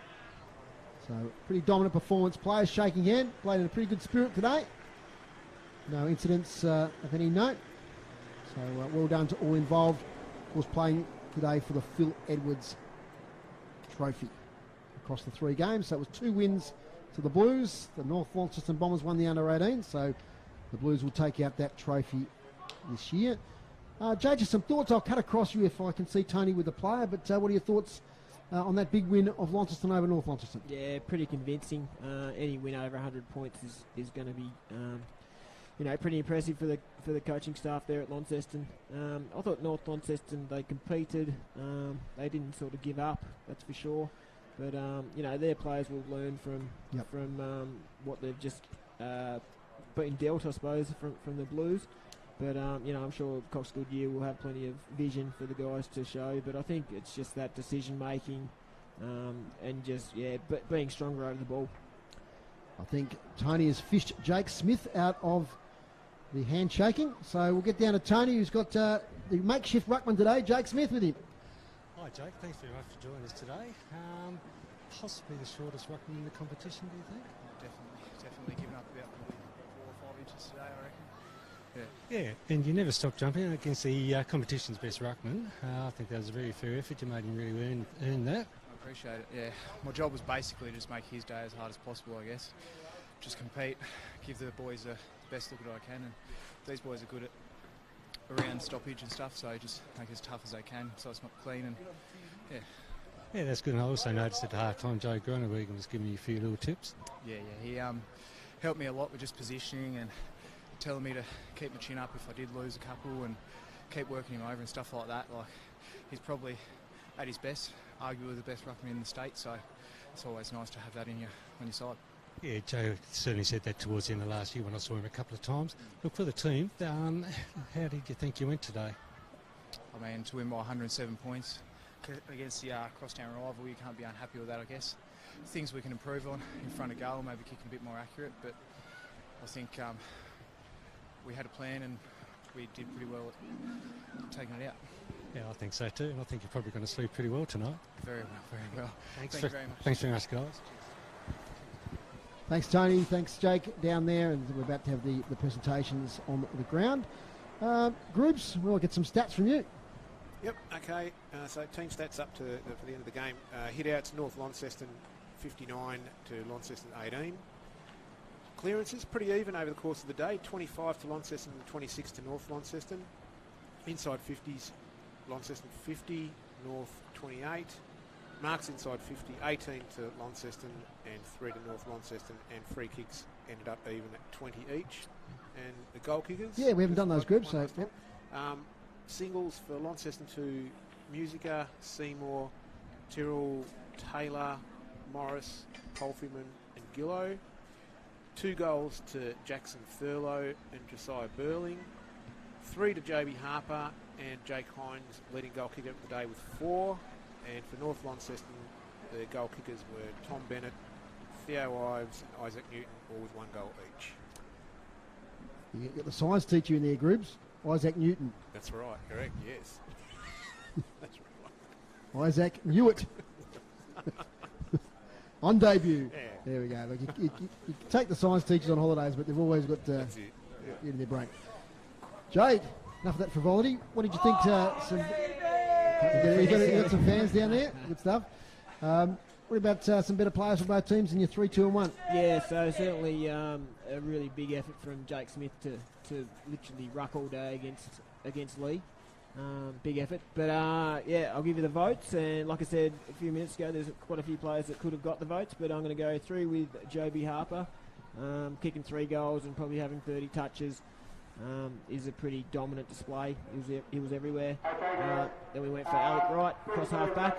10 or 12 marks, just set them up really well, and then 1 vote to Jake Hines for his 4 goals up forward and didn't lose a 1-on-1 contest all day. No, I see. We're going to North Launceston listeners and viewers as well. Just to identify maybe a few of the better players you thought that put in a 100% effort all day. I mean, I think they all contributed, but maybe some that stood out to you. Yeah, so Simpson led from the front as the captain. I actually thought Nathan Pearce was quite good. He certainly showed a bit across the midfield. Mangervis did quite a good job down back. Who else do we have? We had Theo Ives, certainly early in the game. He was quite he sort of drifted out a bit in the second half. In the second half, didn't do quite as much. And Dominic Hay, I thought as well. I thought he was trying things. He took the game on several times, and then we saw him take that big pack mark, and then had to obviously sit the last part of the game out. But yeah, there's certainly some good signs for the Bombers, definitely. Yeah, I think when Tony asked about Jake sleeping well tonight, I think that whole back line, Fletcher Bennett, Corey Nankervis, Andy Potter, etc., they'll sleep pretty well tonight. Well, maybe not. I know when you're on the back of 100-point you think about it pretty deeply right up until 2 a.m. I reckon. Fair enough. Jay, thanks for being with us today. It's been a pleasure to have you back on board, and all the best with the South Launceston for the rest of the season. Thanks, Dave. Who have you got next game? We play Bracknell, so reigning premiers. Okay, so that'll be a big one there, the grand final replay. Thanks to Tony Webb down on the boundary. Fantastic. Tony has got various activities on, holidays, etc. over the next few weeks, so we'll see you back soon, Tony. Thanks to Groups. Best of the business on the stats. Fantastic, and thanks to Chris back in the studio, giving up his Good Friday today to help us get to air. Thanks to Lenny at half-time for his interview. Thanks to Ben Donaldson on camera for the stream. And also thanks to Lenny there at half-time. It was fantastic. Okay, that's about all from us here at Windsor Park as we get the presentation of the Phil Edwards Trophy out there, which Launceston have won. Congratulations to them. But the final score here today was Launceston 18-22-130, defeated North Launceston 3-5-23. We'll see you next week. This sports broadcast is brought to you by Elgas for all your LPG needs. Talk to them. And Ruby, his bird is here today, and little Ruby is going to draw the raffle with Sandra. What do you think of the Blues then?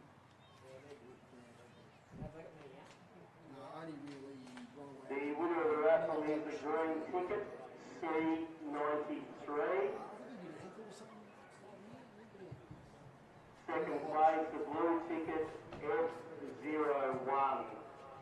See Sandra for your prizes, I would say. Oh, dear.